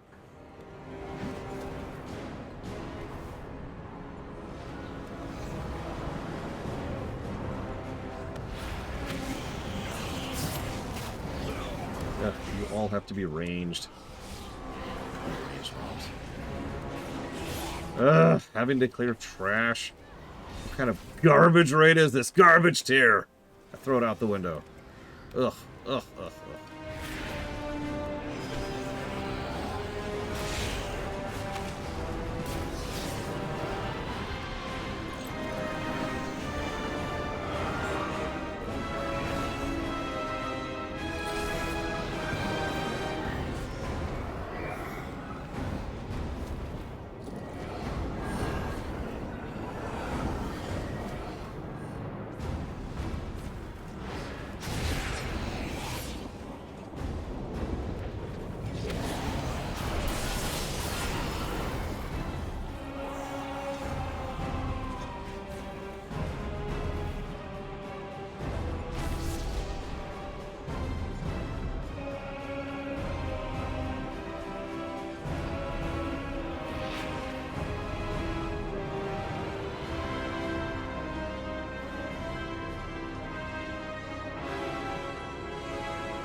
Oh, door's closed. I was curious. Well, you all get to die now.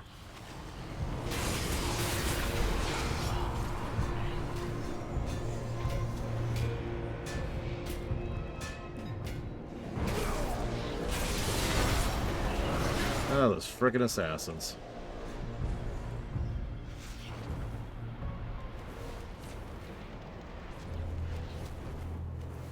Yep, remember what they're forging with. All kinds of souls.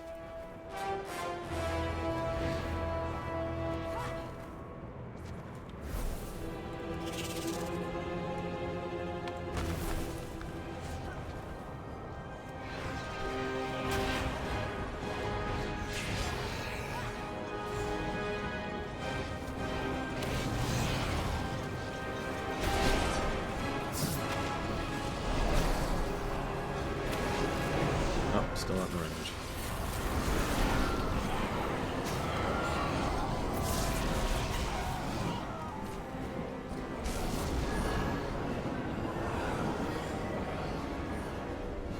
Well, that's irritating. Alright.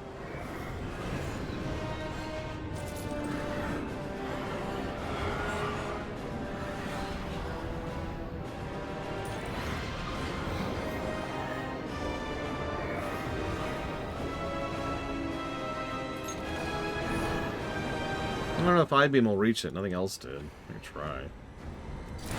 Oh, I-beam reached it. I'm actually surprised by that.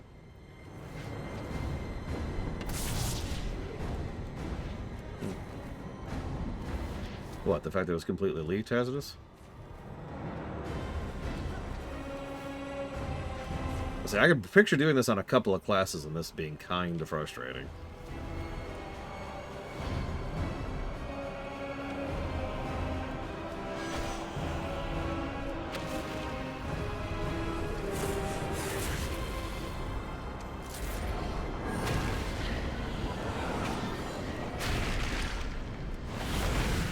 There we go. I barely noticed him, Papanix. You are not ready to face me.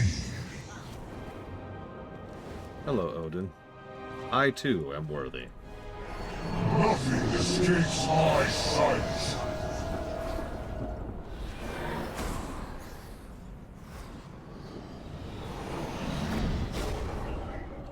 Make them look upon oblivion.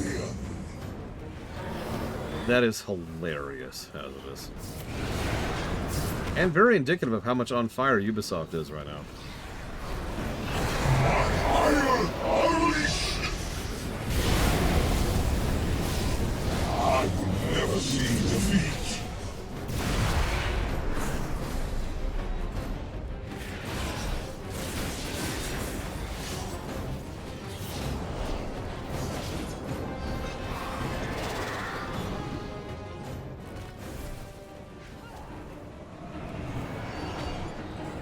Observe your shadow.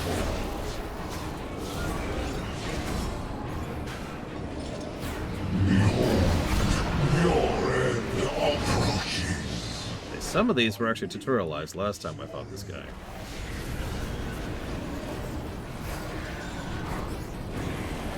Healer, healer, dispel, please. Go blindly into the abyss.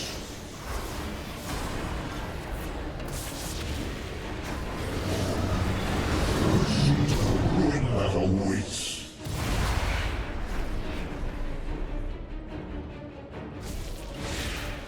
That is correct, J. Palmer. I have never been here before, with one exception.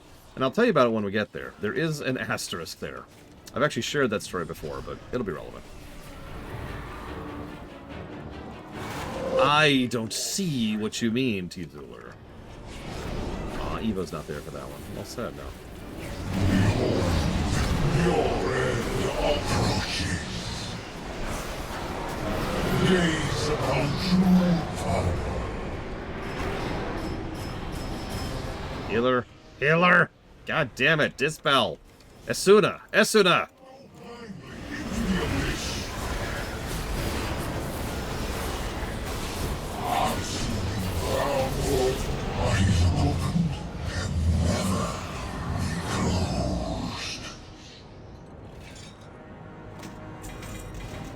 I got several weapons there. I got nothing but weapons. So I got an offhand, a one-hander, and that bad boy. Oh, ho, ho, ho. Oh, okay. I might use that on my Death Knight. Look at that sucker.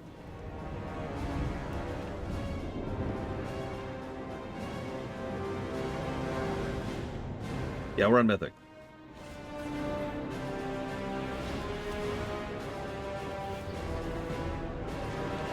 So now, hypothetically... Oh, I should be reading this out loud. I'm sorry. The Terragru. The Jailer's relentless beast, the Terragru, has... Oh my god, it's called the Terragru. That just clicked with me. Years later, I just got that. Torghast is dark. You are likely to be eaten by a Terragru. It has stalked the halls of Torghast since the first spire was raised. Countless victims have felt their souls trampled to ash by this monstrosity, which now awaits the mortal champions breaching the threshold of the tower. No. No, it's a reference to Zork. And if you don't know what that is, you're not going to get it, so don't worry about it. I can't believe I never caught that. The Eye of the Jailer. When Azeroth was young, Odin traded his eye to Muazala to peer into the Shadowlands. Vain Odin was deceived, for the Jailer twisted the eye to serve his own ends. Wait, but hold up. You just said he traded his eye to Muazala. What's the Jailer have to do with anything? Yes, I know. I am just continuing to point out how the Jailer constantly makes every plot beat worse by his mere existence. Moving on. Vain Odin was deceived, for the Jailer twisted the eye to serve his own ends. The eye's unwavering gaze allows the Jailer to see all that transpires in his domain, and perhaps others as well. Oh no, Uthor. What's funny is I do too. In fact, I hope... Oh, that's definitely not Icecrown Citadel. I hope you're here for it, because I've been wanting to give thoughts on that since I first saw that cutscene.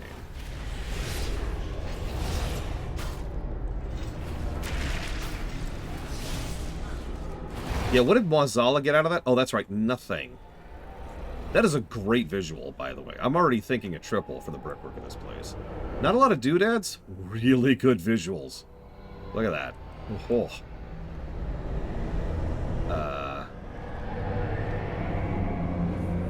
Okay.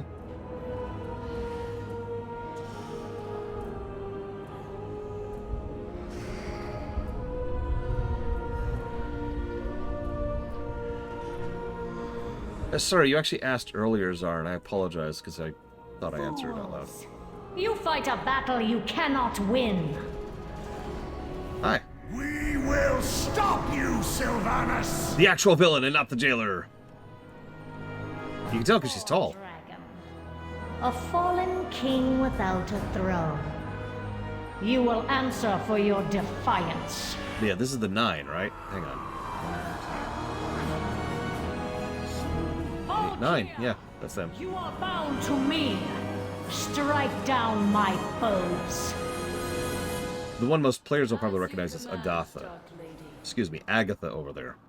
She's the one we interacted with most. Silverpine is a good example of that.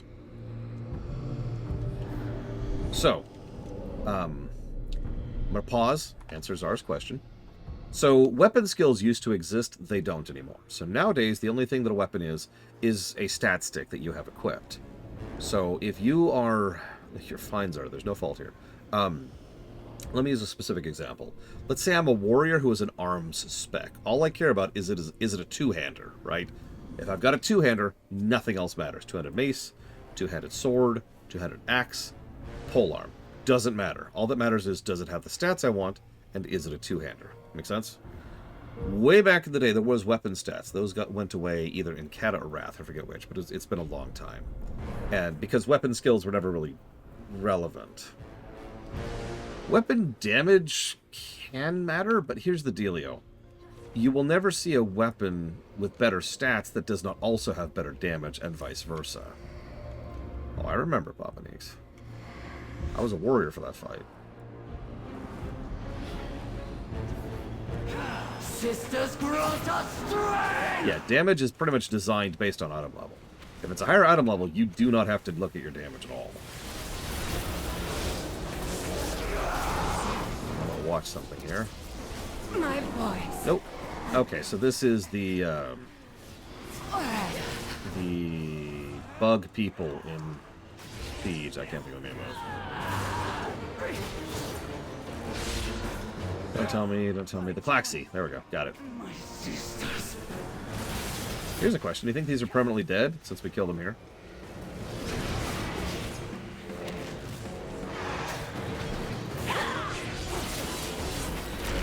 Such a weird question. Normally, it would be like, yeah, here's such and such. But in the afterlife, in Shadowlands, who knows? They do whatever the hell they want to here.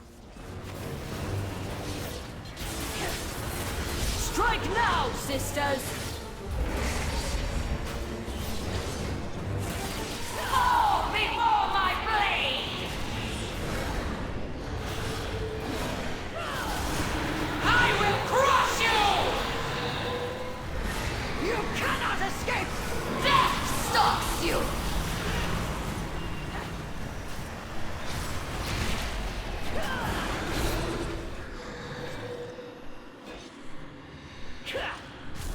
Yeah, these have been around literally since the days of the Scourge. They actually served the second Lich King. As part of the Jailer's overall plan, of course, because the Jailer's behind everything, remember. No, I will never stop making fun of that until we hit Dragonflight. At which point I will never bring it up again. What do we get? Another polearm. Same one, looks like. Boots. Dagger. Decent dagger. And that's it.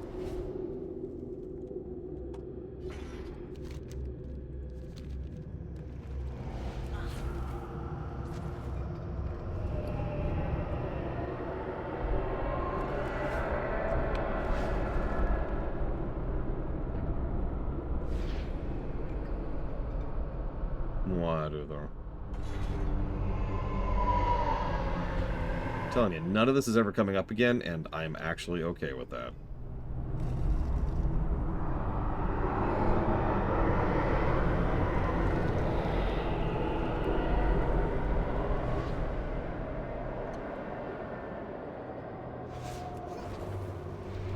Knights, secure the chamber. The anima used to empower the Jailer's forges is being harvested on this floor.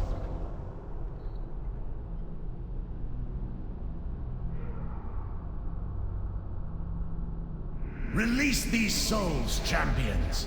Deprive our enemy of his greatest resource. Those who didn't see it earlier. Oh god, you're right, Huthor.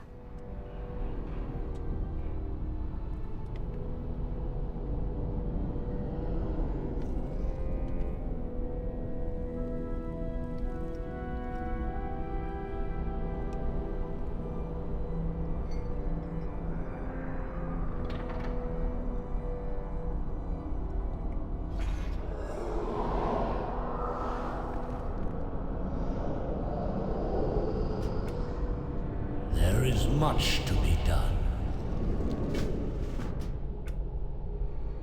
Did it reset my friggin' things again? It did. Stop doing that.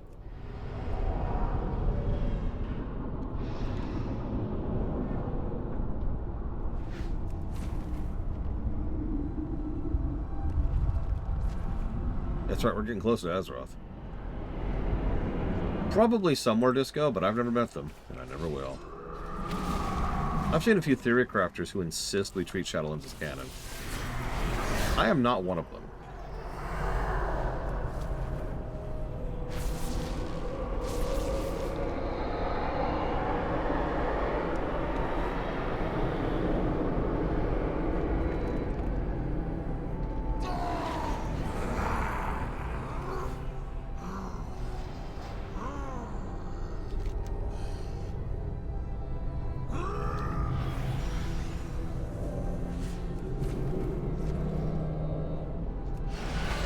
banished one will not be stopped!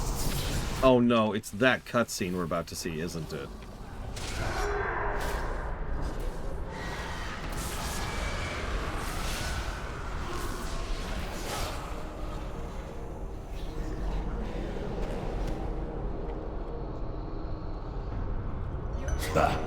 Pitiful. Now I have his burden.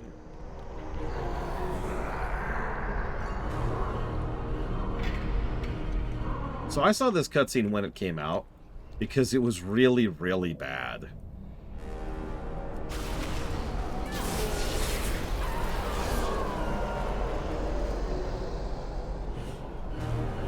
Oh, I'm sorry. I get your question, Disco. I apologize. So, something that a fandom treats like Shadowlands that I actually disagree with.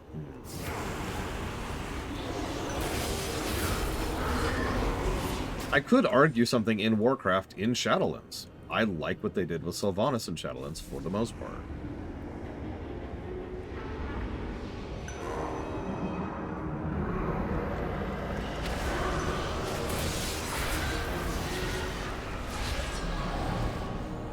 It's a mild example, but it still counts, I think.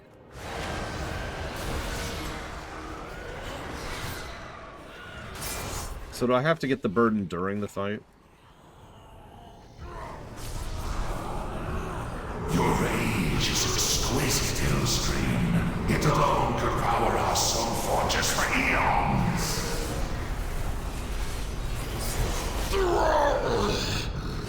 Release me, worm, and I will show you true rage. Why is Garrosh in the mall? And yeah, Dawn Trail would probably count.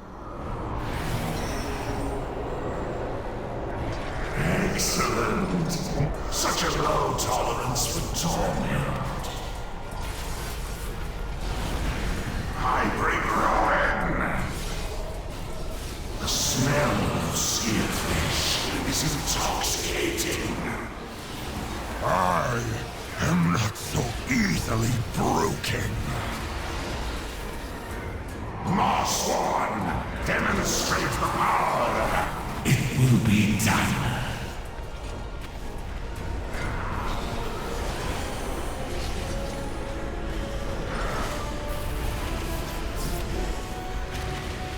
Mutilation is my specialty.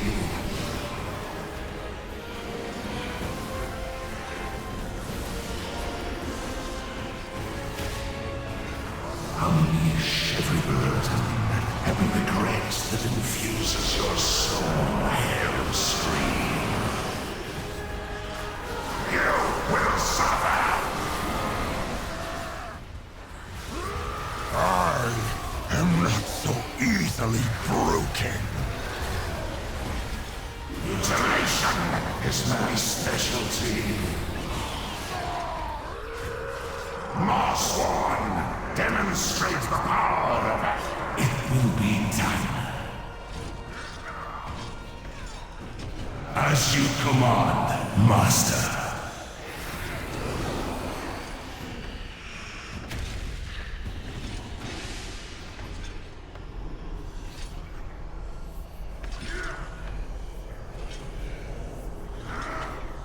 Mutilation is my specialty. The smell of seared fish is intoxicating. I am not so easily broken.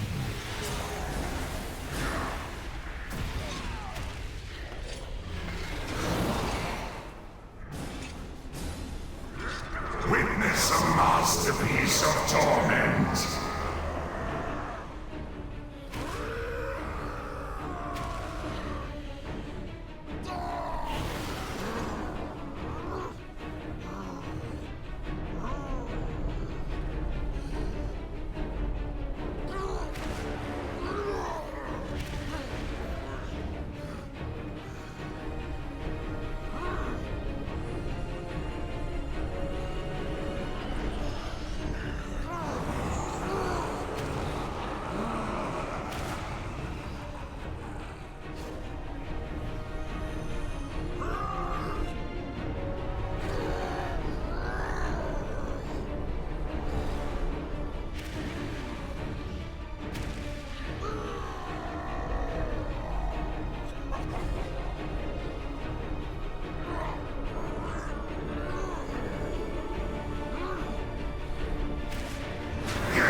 Mutilation is my specialty.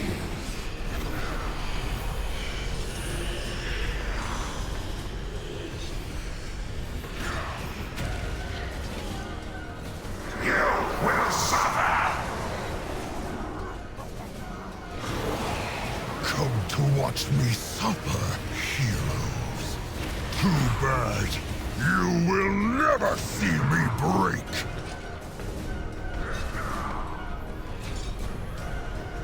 I bring ruin.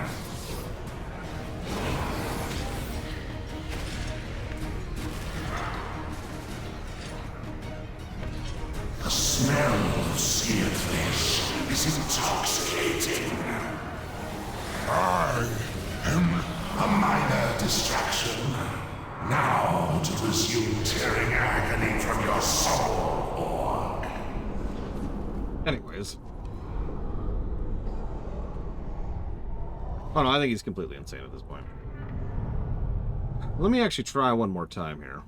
Because I wasn't trying at all.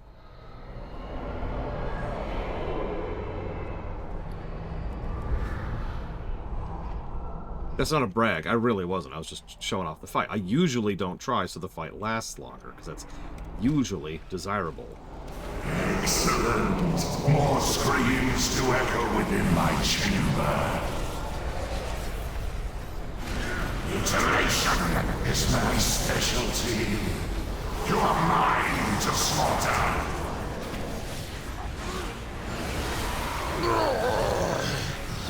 You don't have the steel to break me!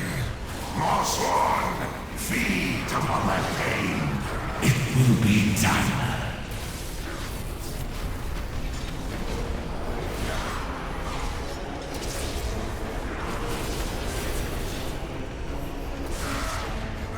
Mutilation is my specialty.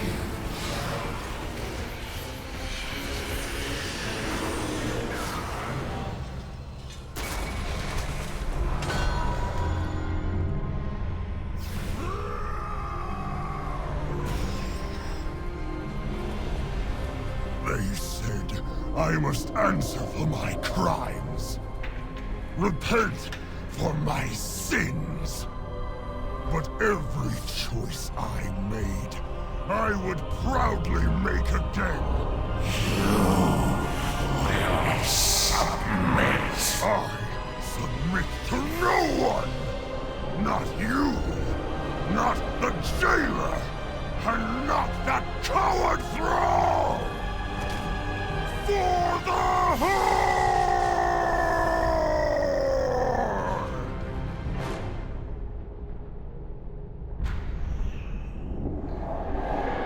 Anyways, that was dumb.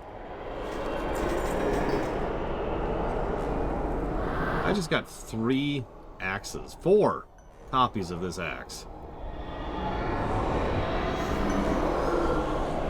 In a row. On the same boss.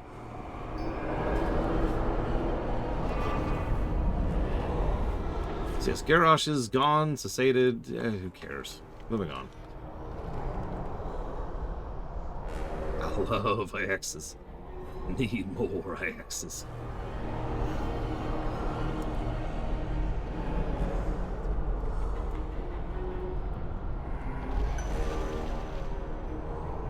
No, that animation's so good. It's definitely not made by people who are actively on fire while the building was collapsing around them. What are you talking about?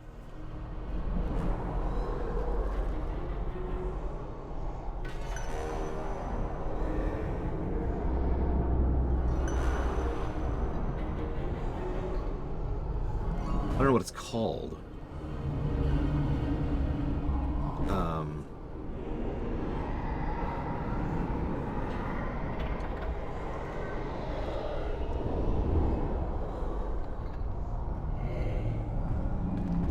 Here it is. Found it, I found it. A little loud. So, obviously, the game gets no credit for what I'm about to show you. And I'm only showing you this because Jay Palmer insists. Honestly, I don't care, but...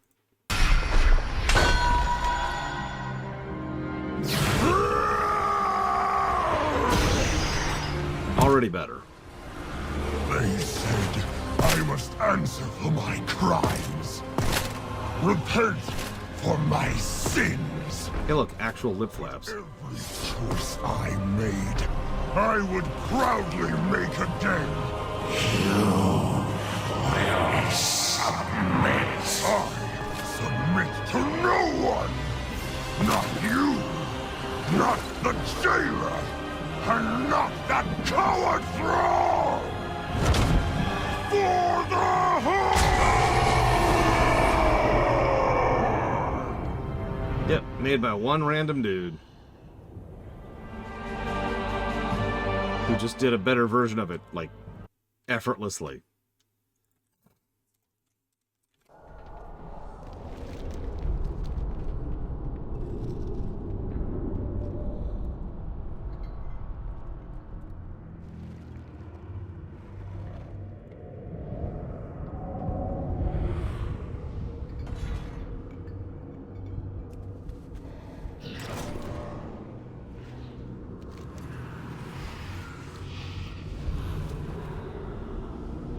Oh yeah, we need to get Varrock out of the maw, too. Because he's in the maw. They're all in the maw. They're all in the maw.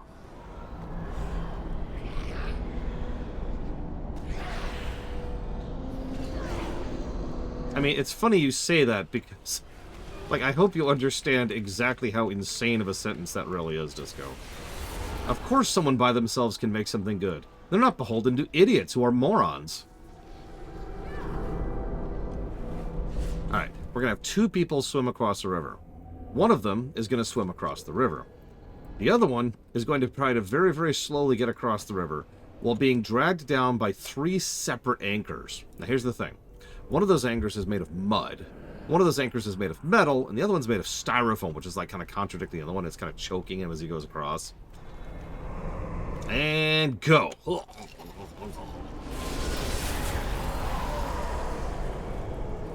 I mean, honestly, is it no wonder that individuals... Oh, this fight. I actually knew this existed. It has been so long. So naturally... See you. My eyes devoured. I opened many doors, all led to agony. He said I failed him, a flawed herald, usurped by another.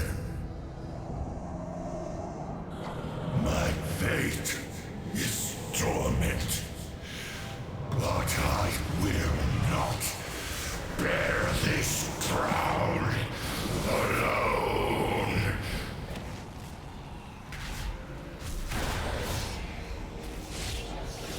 I actually did notice that. So yeah, this is Ner'zhul, the first Lich King, who also was a fairly complex and invested character well before he ever became the first Lich King. And, well, this is his fate. This is extremely messed up. Ner'zhul, I hesitate to call him a good guy, but he was pretty close to being a good guy for a decent chunk of his life. And, yeah, he was deceived and manipulated by Kil'jaeden, and then by Gul'dan, and then he was tortured into submission by Kil'jaeden, and then did everything in his power to stop the demonic horde. Or, sorry, the demonic invasion of the Scourge. And for all of his efforts, good and bad, this is the result. You'll notice parts of his body are still in there. Only parts. Just to make sure he can still feel the pain.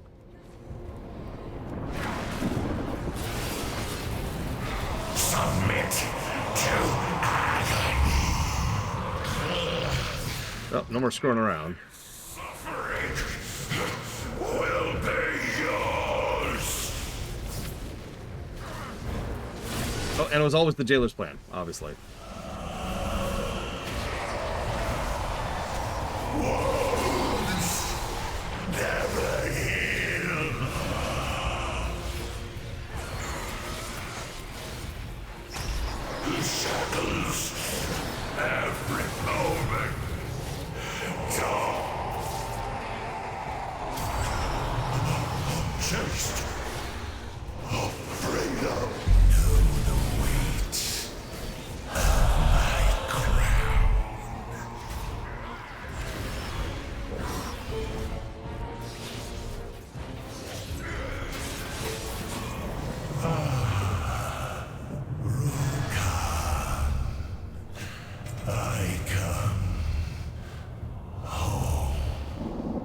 Gruul Khan was his wife. Died long before the events of anything. Long, long before.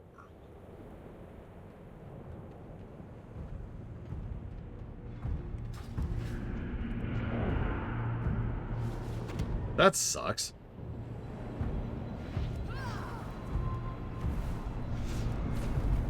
And yes, the Death Knight Arthas became the primary host body of the Second Lich King.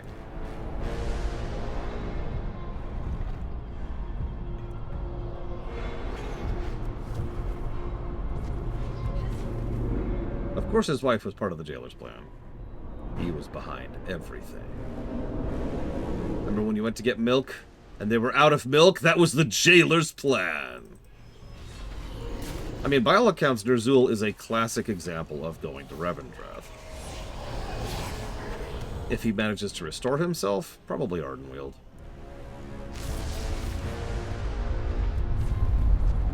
Ardenweald or Bastion.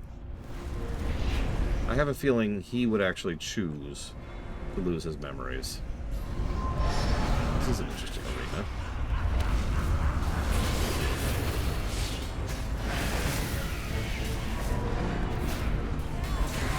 Oh yeah, sorry. Sorry. So yeah, that was... the Dark Pact that Sylvanas struck with the Valkyr forged her bond with the Jailer. Raise eyebrow. During the years, these winged sisters faithfully served the Dark Lady, even if it's sacrificing themselves on her behalf. Now Sylvanas calls the Nine to fight for her one last time. So none of the sacrifices ever mattered? Okay, cool. Solrender Dormazane extracts anima from the hellaciously brutish captives of Torghast to fuel the Jailer's armies. Dormazane has never met a soul he couldn't break, but his latest victim is proving resistant to his usual methods. Feeding on this captive's unending rage, Dormazane will enjoy spending millennia finding his weakness. Intended to herald the Jailer's reign on Azeroth, the first Lich King, they actually call him that in-game, Ner'zhul proved unworthy in his master's eyes. The last remnants of the fallen orcs' twisted soul were encased in spiked shadow steel, condemning to everlasting torment for his failure. All who cross his path will share something. And this is the Painsmith, I think? Yep. Painsmith Raznal is a sadistic mastermind who has spent eons perfecting the deadly traps found in Torghast. He relishes the screams of his victims as a testament to his skill, listening with malignant delight as they echo through the tower's desolate halls. Is this a, train boss fight?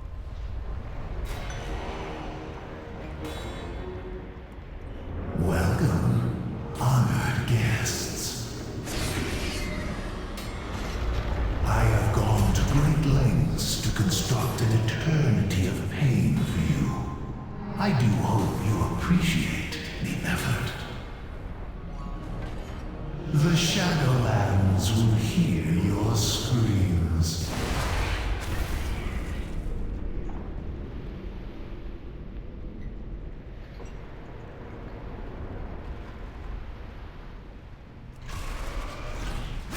Your screams will echo throughout eternity!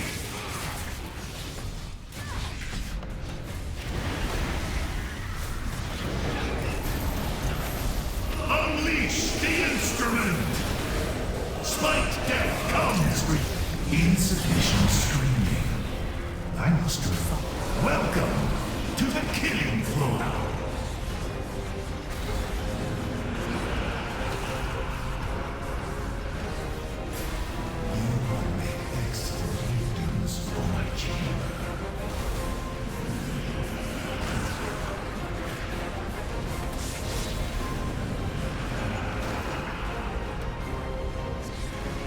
Your torment will span eternity!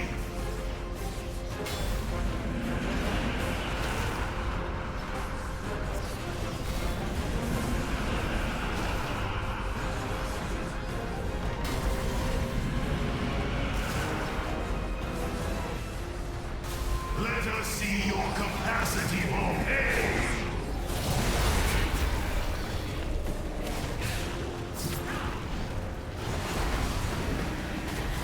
Insufficient screaming. I must have thought. Welcome to the killing floor.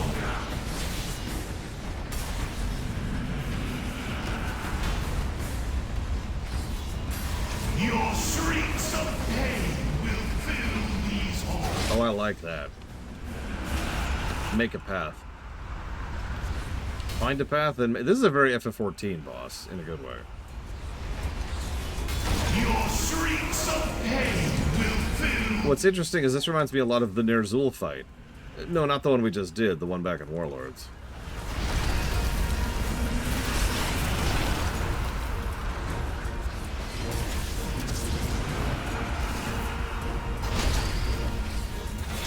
Witness my newest creation.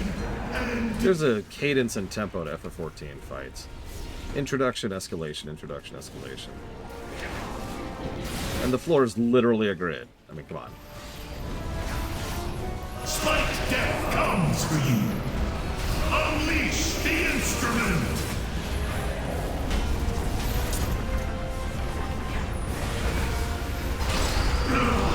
What pain lies beyond? I keep getting dupes. Look at that. It's the third, fourth, fifth of that stupid sword I've gotten. I got some UAs. Unarms. Excuse me.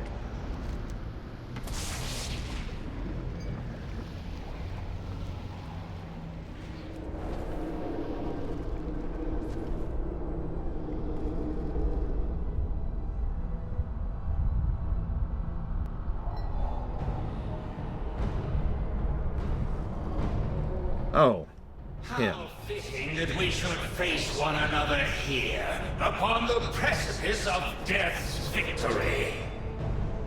For too long I've had to disguise my true motives, pretend to serve false masters. When all the while, it was I who helped architect Azeroth's end. The hour has come to make you pay for the indignities I suffered at Naxxramas. Now, at long last, you will kneel before Kel'Thuzad. I think that's him, but he's pitching his voice up. Also, negative to story.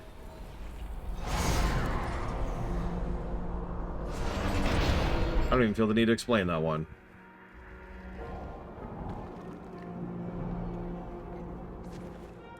Destroy it all! Leave no evidence for these mortals to find! Aberrations are attempting to acquire sepulchre access ciphers. Guardian, you will eradicate them.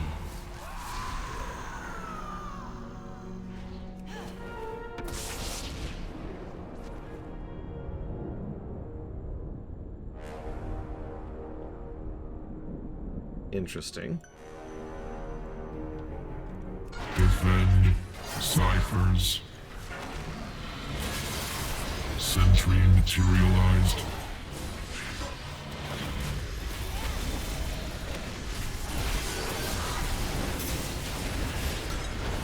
Dismantle. Interesting. It was still Michael McConaughey. It's only ever not been Michael McConaughey once, and that was in Wrath. For a really dumb reason. Yeah, I was gonna say, so he's just able to drag Zereth Mortis into Torghast, apparently, without the sigils. Yeah, we actually tried to think of one, Disco. We couldn't come up with one. We spent like 30, 40 minutes debating that exact question. So the answer to your question is, no, it would not be spoilers to ask, and no, we cannot come up with one.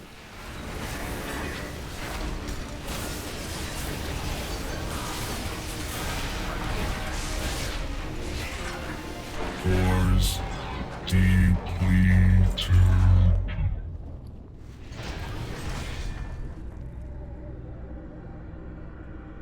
These devices seem to be pulling other realms into the Maw, as was done to Korthia. What else is the jailer looking for? I fear we may be too late.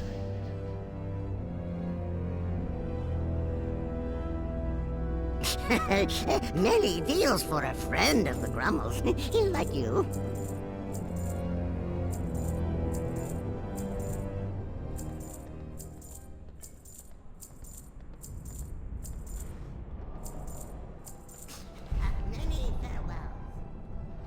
We'll get there. We'll get there, Jay Palmer. Pulled by the jailer's chains from a distant, unknown realm, raise eyebrow, this malfunctioning guardian seeks to protect an inscrutable knowledge known as, what's wrong way, ciphers. It uses the last of its power to obliterate any who would attempt to plunder the secrets of its enigmatic creators. The next one I'll read now. Once a fate scribe entrusted with Korthia's countless secrets, the Mossworn seized Rokalo and bound him to the jailer's will. With Torghast's power at his disposal, he seeks to author a new fate for the Shadowlands.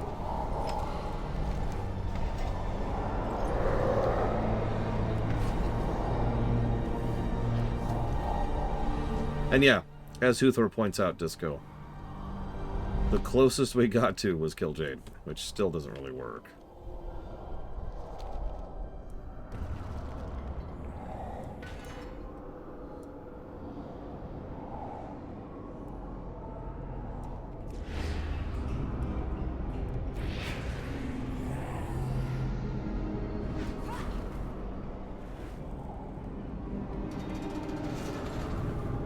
Interesting. Rains, rains, rains. Behind. Be torn from my mind. Only shadows remain.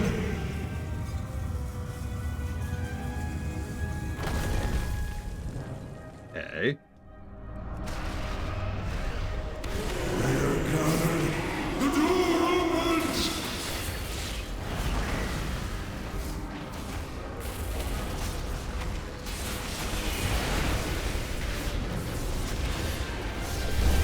Fate unfolds. 1,000 threads rain and torn.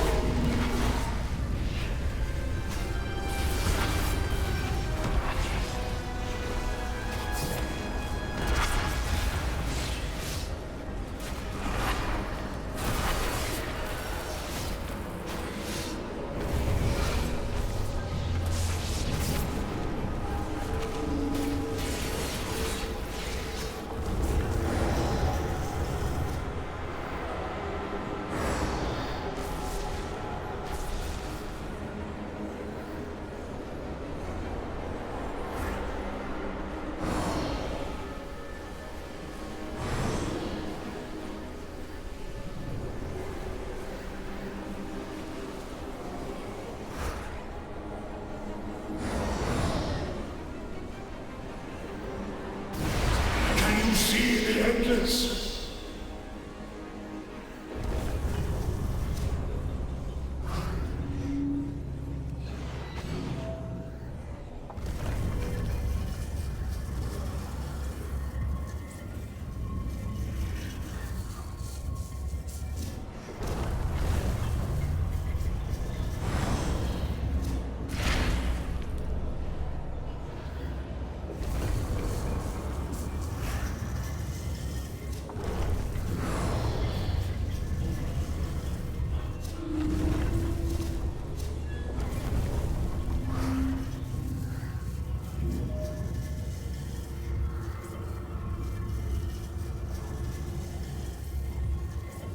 Imagine being the guy at the outside. Biggest trip.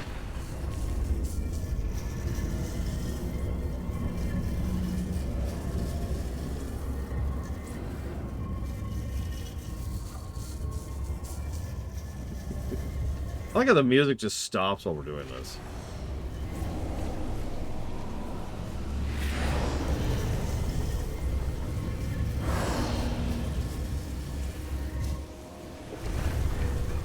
No, yeah, this feels like a hell of a coordination check. It's enough that this stuff actually hurts.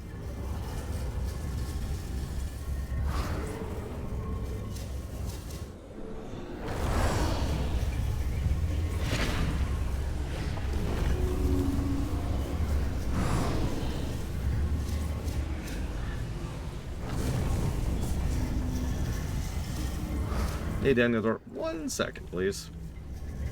Slightly busy at the moment.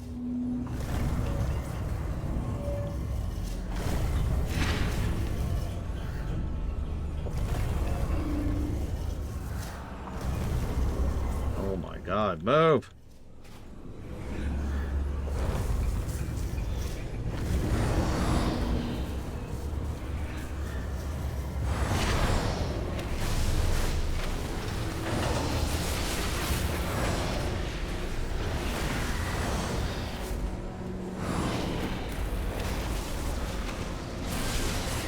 Alright, Scott, give our 1 second, please.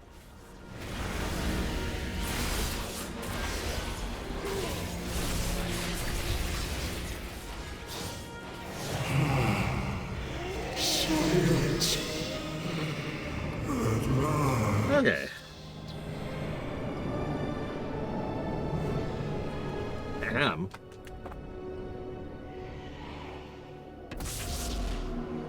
Thank you, Daniel Dort. Give me a moment. I'm going to jot that down. For Yakuza 0. Yakuza like a dragon. Opus Magnum. And then Scott K. Bar. Dragon Quest 4. Dragon Quest 5.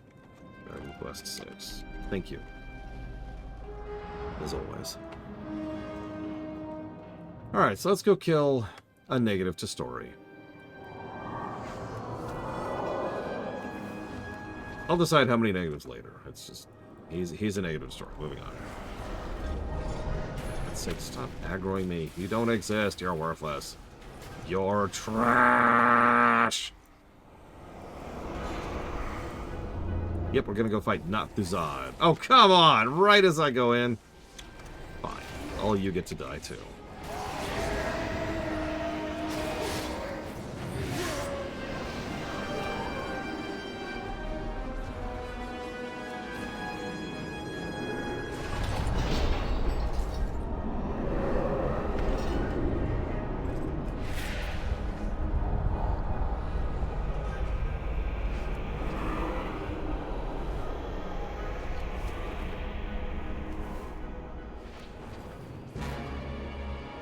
Yep, Banshees, Skeletons, and A-Bombs. That's a Kel'Thuzad fight, alright.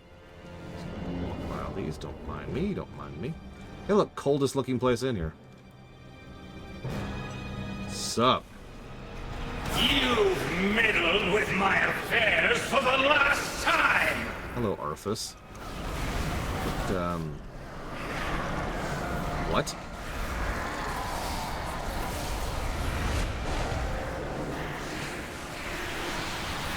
You lack the power to best me!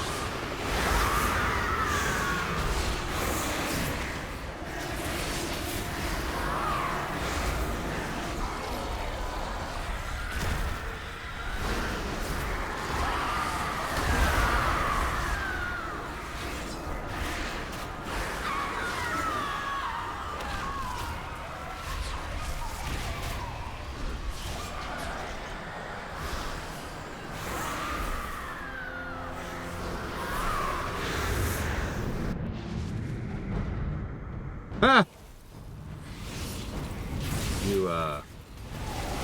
Through death, my power grows!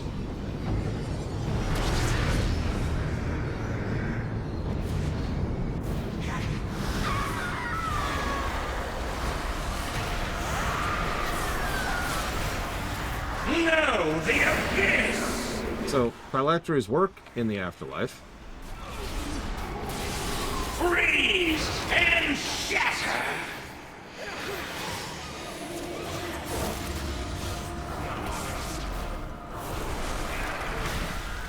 Yeah, that's the point of Arthas, is to keep him in combat.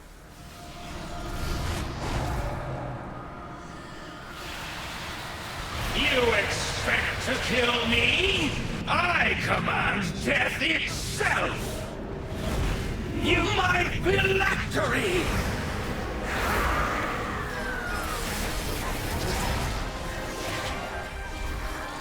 Can you feel the chill in your bones?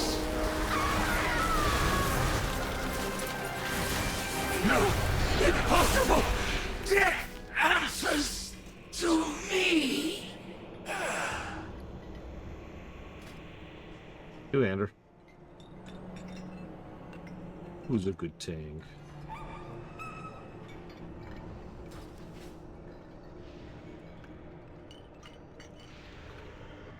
Almost to the summit.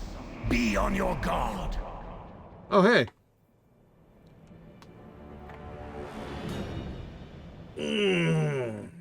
So,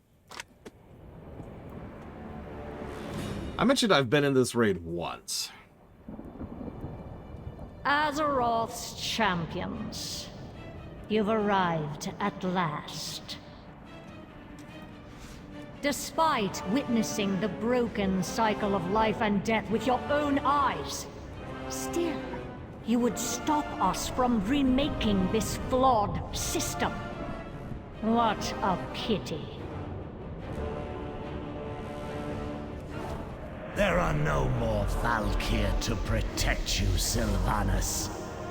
You will die here for the last time.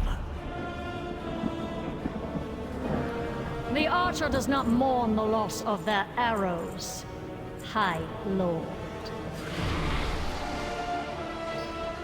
A shame you won't survive to witness our victory. But if it's an ending you seek, then come and meet it. May your feet find good trails. Actually, yeah, Ritual. So anyways. Very well. Death it is!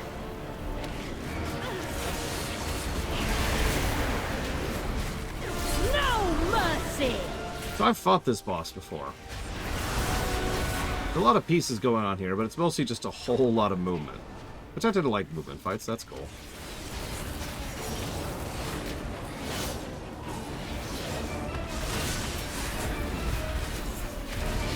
The past shackles you!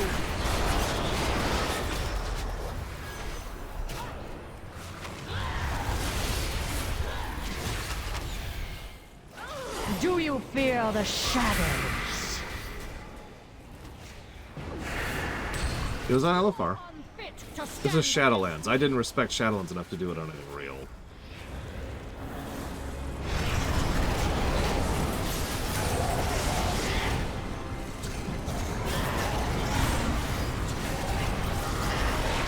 There's actually a story behind that, but I don't want to get into it.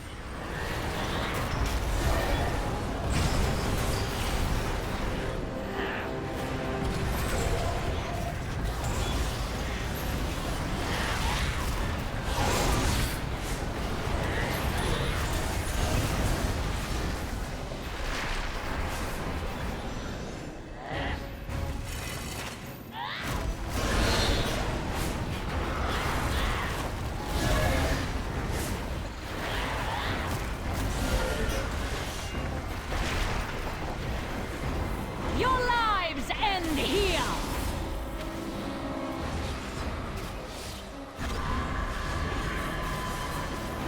Here we go.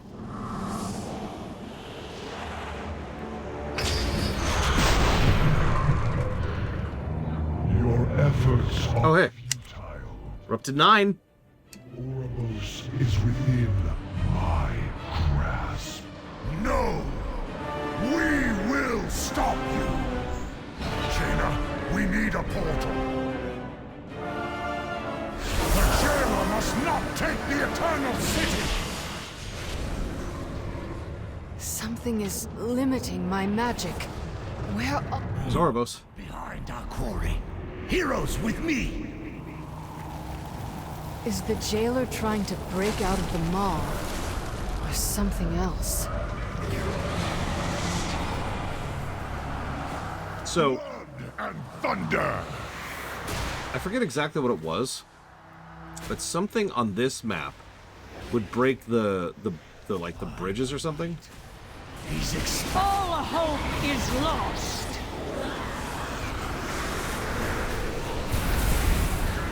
And the group I was in couldn't do it. Are numberless. Physically could not do it. We wiped 8 or 9 times on this.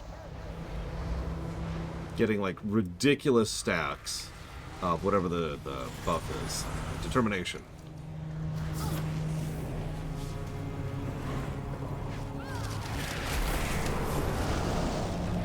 So I never saw the final phase of this fight back in the day.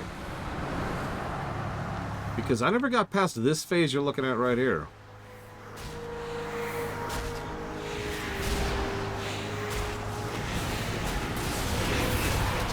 All hope is lost. I actually don't remember the specific thing that kept killing everyone, but yeah, people kept falling off. Thank you, Bolvar. Hear the sound of suffering. This is Shadowlands. I was not invested enough to try, J. Balmer. You will pay. All of you will pay.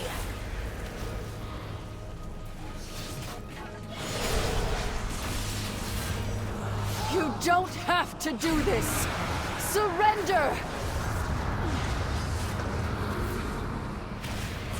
We're out of time.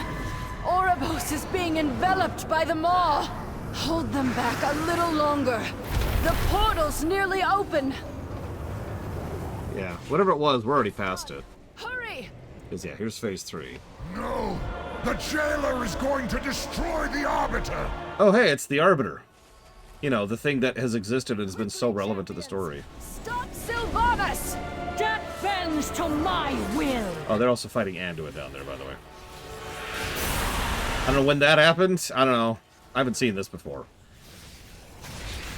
Nothing escapes my wrath.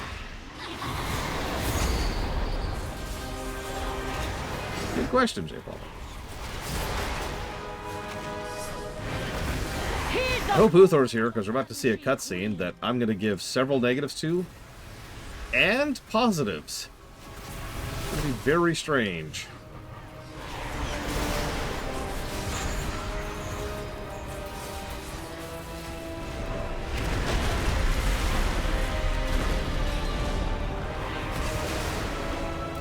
How am I supposed to transition? I never miss. The cycle will be broken. Apparently that's not how. Last, we will have justice. Okay, well now we gotta do all that all over again.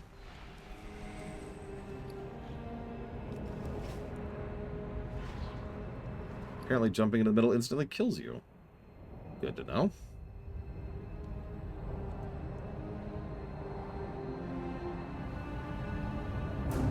Yeah, I've got the gold.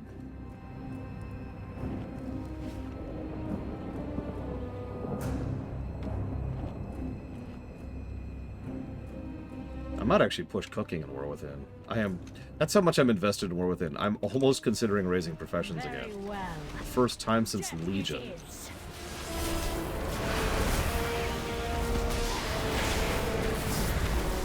no mercy.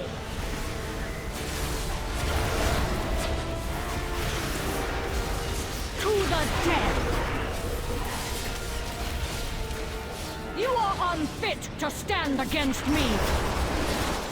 A new age beckons. But you are unworthy of a places.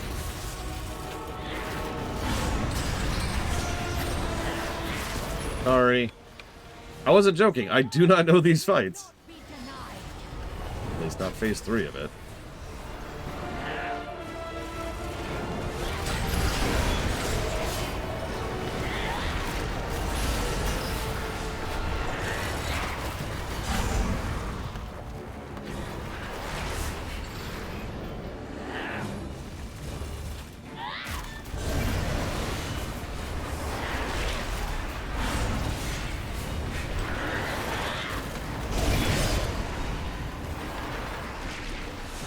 Your lives end here.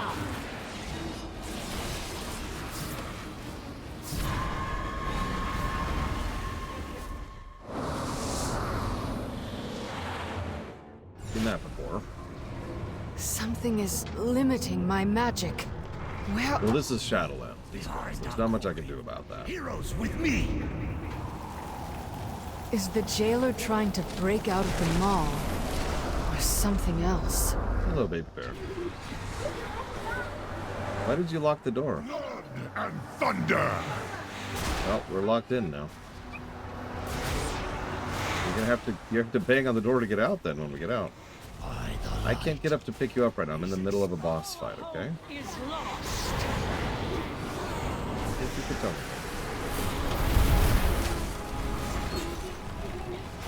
Their forces are numberless. Think I'll go upstairs.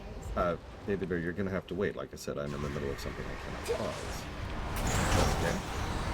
The boss ass. Come right back up.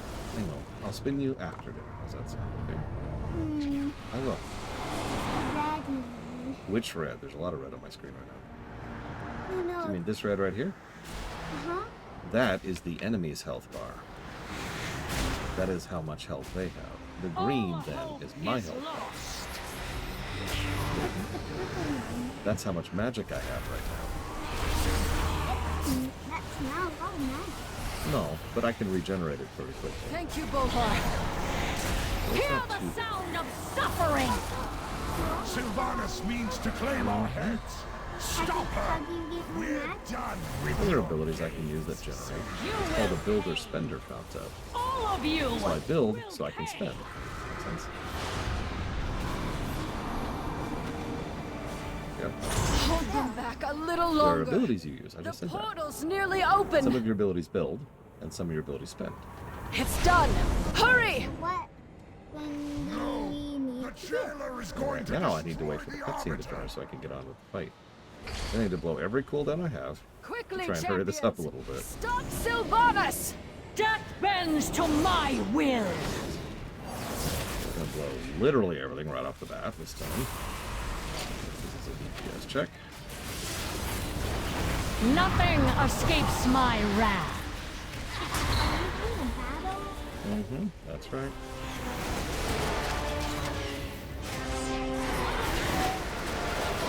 Heed the call of the Banshee That is a Queen. woman named Sylvanas Windrunner. She's been through a lot of bad things in her life. She's not doing very well. Needs help. learning how to do good things. That's right. Okay, I'll see you in a bit.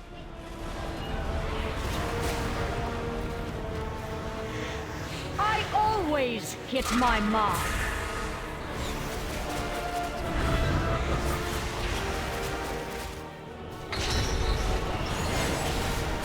Death awaits you. The cycle will be broken. At long last, we will have justice. So I saw the blue things on the other platforms, but not on the platform I was on.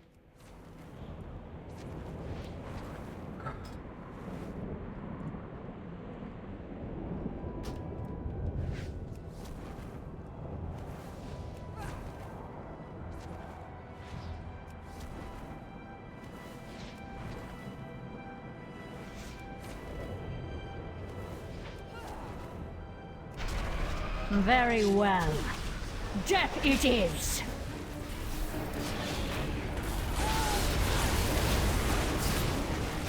No mercy!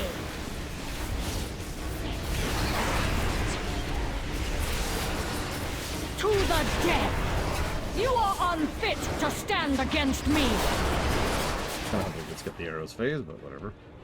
A new age beckons.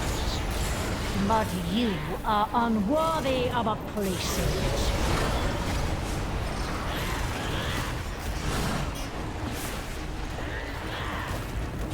Zobal will not be denied. Ooh.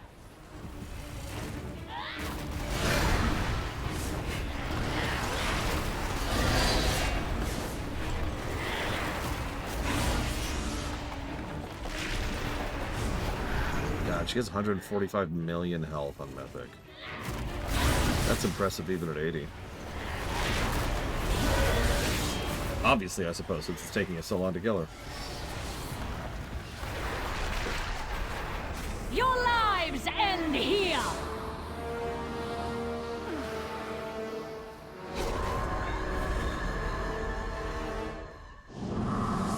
Yes?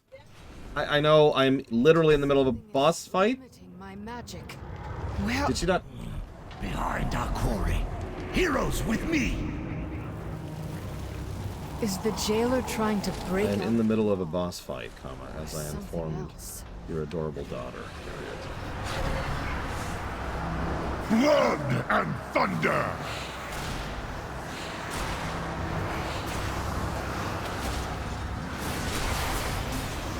By the light.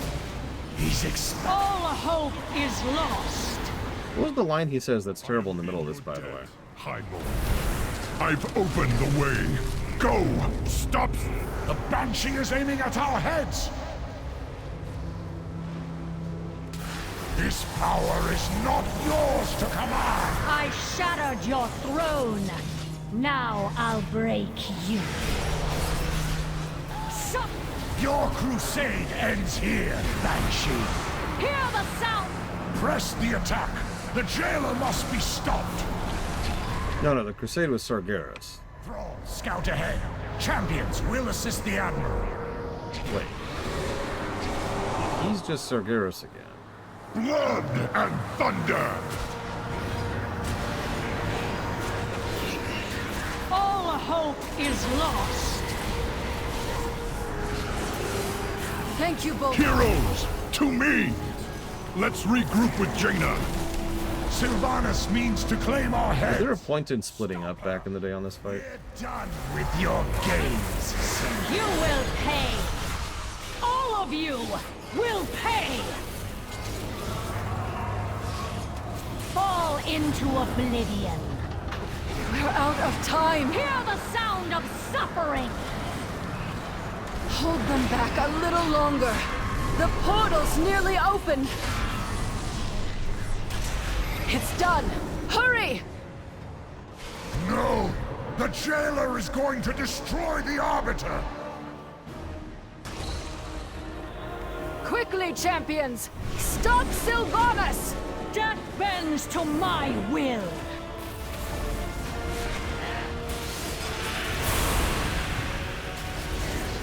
He's done it. The Arbiter falls.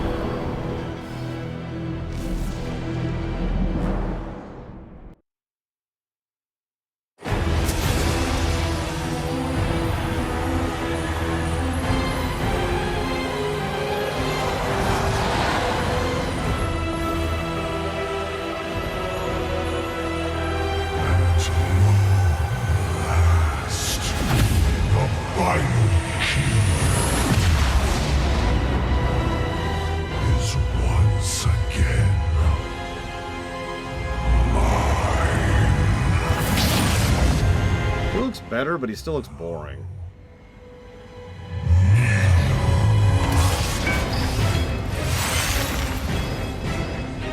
The way is open, Zovor! We already have what we need! Too long I endured the Maker's flawed design. I will forge a new reality where all shall serve.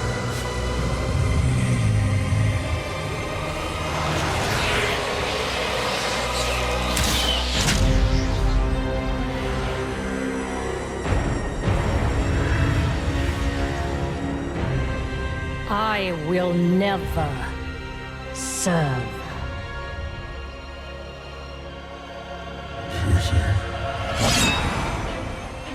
Still shame my mortality. You did help restore something stolen from me. Allow me to repay you in kind.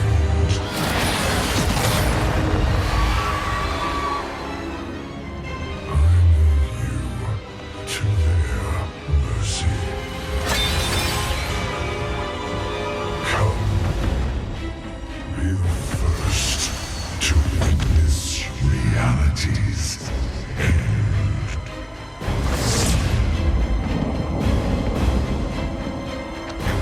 Cannot let him reach me.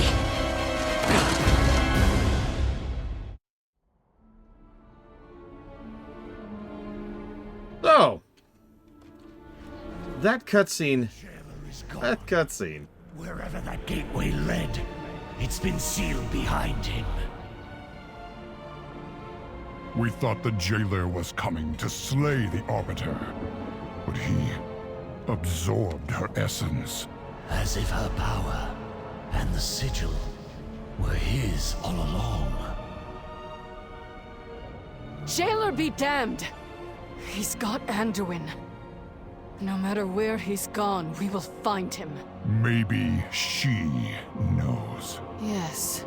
Sylvanas said something before she collapsed, but I couldn't make it out. My knights will hold her captive here in Oribos. When she awakens, we can begin the interrogation. For now, we should return to Korthia. Let us hope the Primus can explain the jailer's plan, and tell us what must be done to stop him.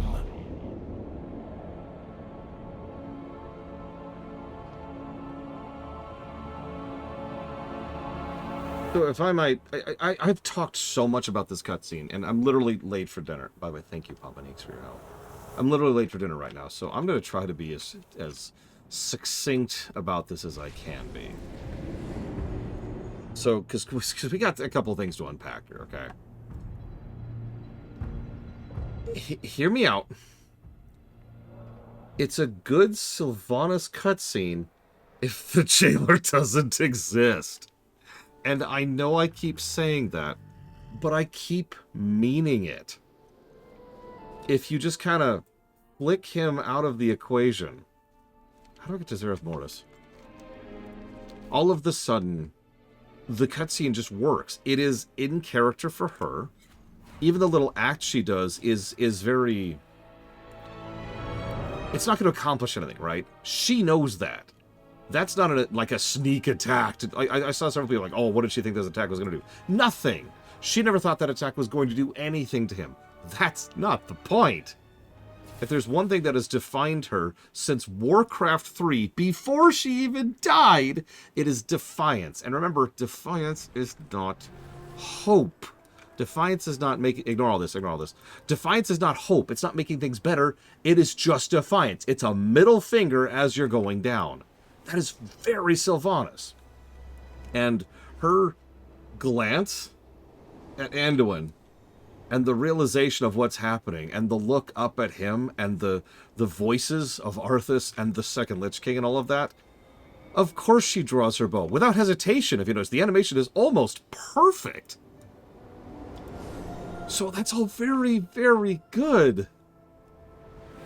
Oh, I don't remember where the... Oh, no, there it is. I think? Yes, there it is. Now, then there's everything else. Because this twit-face has been working for this guy canonically since Wrath. Since freaking Wrath. Now, I don't know how many years it's been since Wrath with the new timeline, but it's been a couple. So this woman has had years to work with this jackass and not actually figured out exactly that, oh, hey, by the way, maybe this guy is the antithesis of everything I actually care about and believe in. Maybe, just maybe, the guy with capital D domination magic who calls himself the jailer, who is insistent on taking over all reality, might be lying. Maybe. It's just a thought. Just a thought, Sylvanas. And as usual, it is the jailer who ruins it by his literal existence and his insistence that the cutscene be all about him. You caught that, right? You caught how Sylvanas has this great character moment, which he then immediately walks over. He has been a Mary Sue ever since he first showed up on camera. Now, I've given you the primary definition of a Mary Sue, which is that the narrative warps around them. That is the central, biggest bullet point of what makes a character a Mary Sue. But there's another little side thing most people don't talk about. It's that they're better than you. In just some little stupid way that doesn't actually matter. That doesn't change anything. If that arrow had just hit him, it wouldn't do a lot of damage. But he has to be just that much extra better than her. That he doesn't even look. He just chunk grabs the arrow. I think it was actually this hand. Chunk.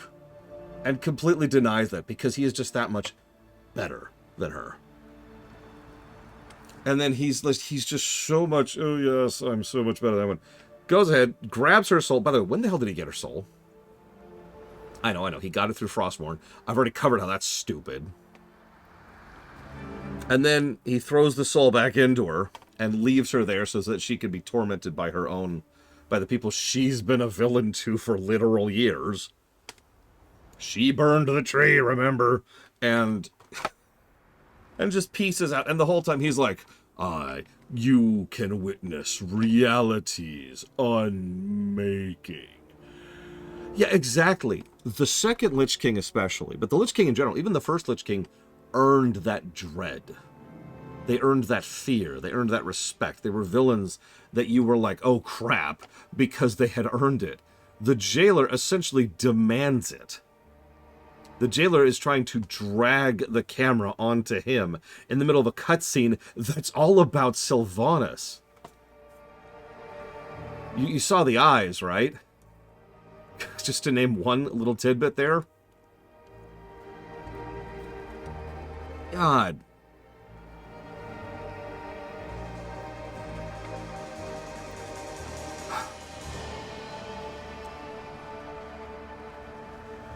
Yeah, it's his game.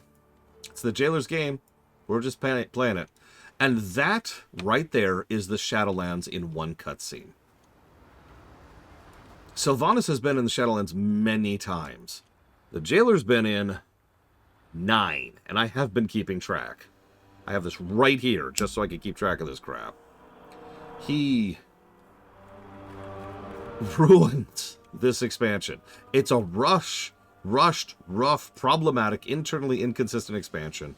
But so many of the problems hinge around the fact that they just had to have this super big, ultra bad guy who was always behind everything and who is a goddamn Mary Sue. He is, and I say this without hyperbole, more of a Mary Sue than Madon is.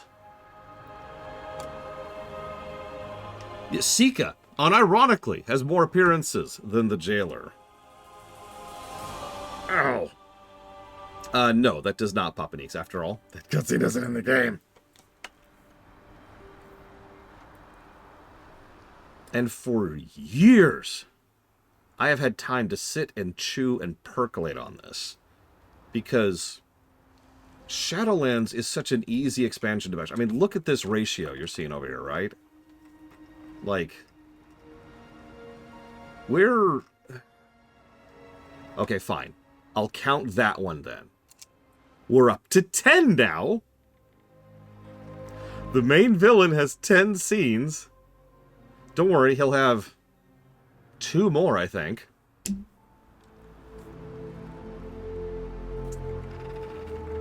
Just... Yeah, the story is just like clinging for dear life here. And yeah, actually, I agree with Huthor. The Mary Sue ship is awful, but the Jailer is worse because they were trying very, very hard to ruin all of Warcraft. Now, they failed. But, you know. Yes, Valerian. Of course! Here he is, the real villain. Alright, it's time to take down the real villain. Yeah! Oh, I have no idea, Ventures.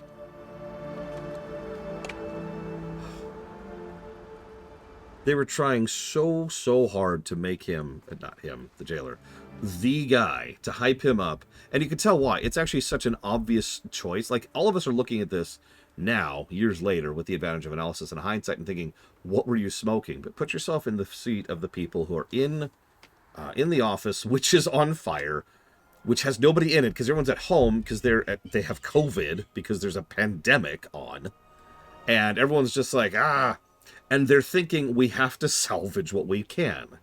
That's why they've been tying up the Covenant campaigns. That's why they've been trying to throw cameos out there, like Garrosh showing up. And so they need to catch players' attention. And so they went with the bog standard easiest way to keep players' attention, which was the bigger bad. They went with Majin Buu.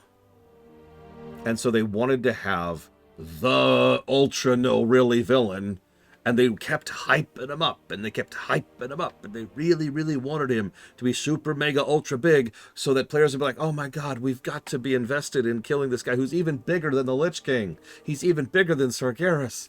And that's why there's all those freaking interviews they kept giving, constantly hyping the guy up. And that's why the game goes out of its way to constantly twist itself around him. It's not because they're bad writers, although that's related. It's because they were desperately trying to keep player attention. And, like it or not, one of the most proven ways to get players' attention, like the bulk of players' attention, is to have a nice, big, obvious villain to go after. It did work with Deathwing, it's worth noting. And Deathwing didn't exactly have a lot of appearances in Kata. And frankly, it's worked several other times in Warcraft and in other games. So you could see the logic. You could see the mentality that was going into it. The problem was, the office was on fire and nobody was in it because they were at home during a pandemic. So nobody made it work. You know, if I might be so bold, I think that was a mistake to begin with. And I think Dragonflight proves me right about that.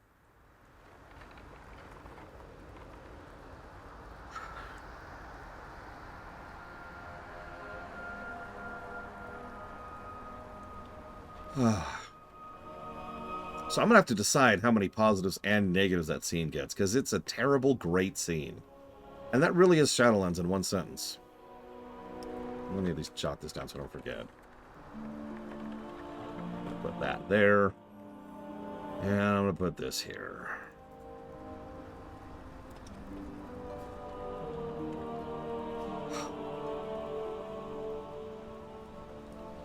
They're definitely cherry-picking, Venters. So normally I'd say tomorrow, but actually I'm not streaming tomorrow. Monday. We're still in 9.1.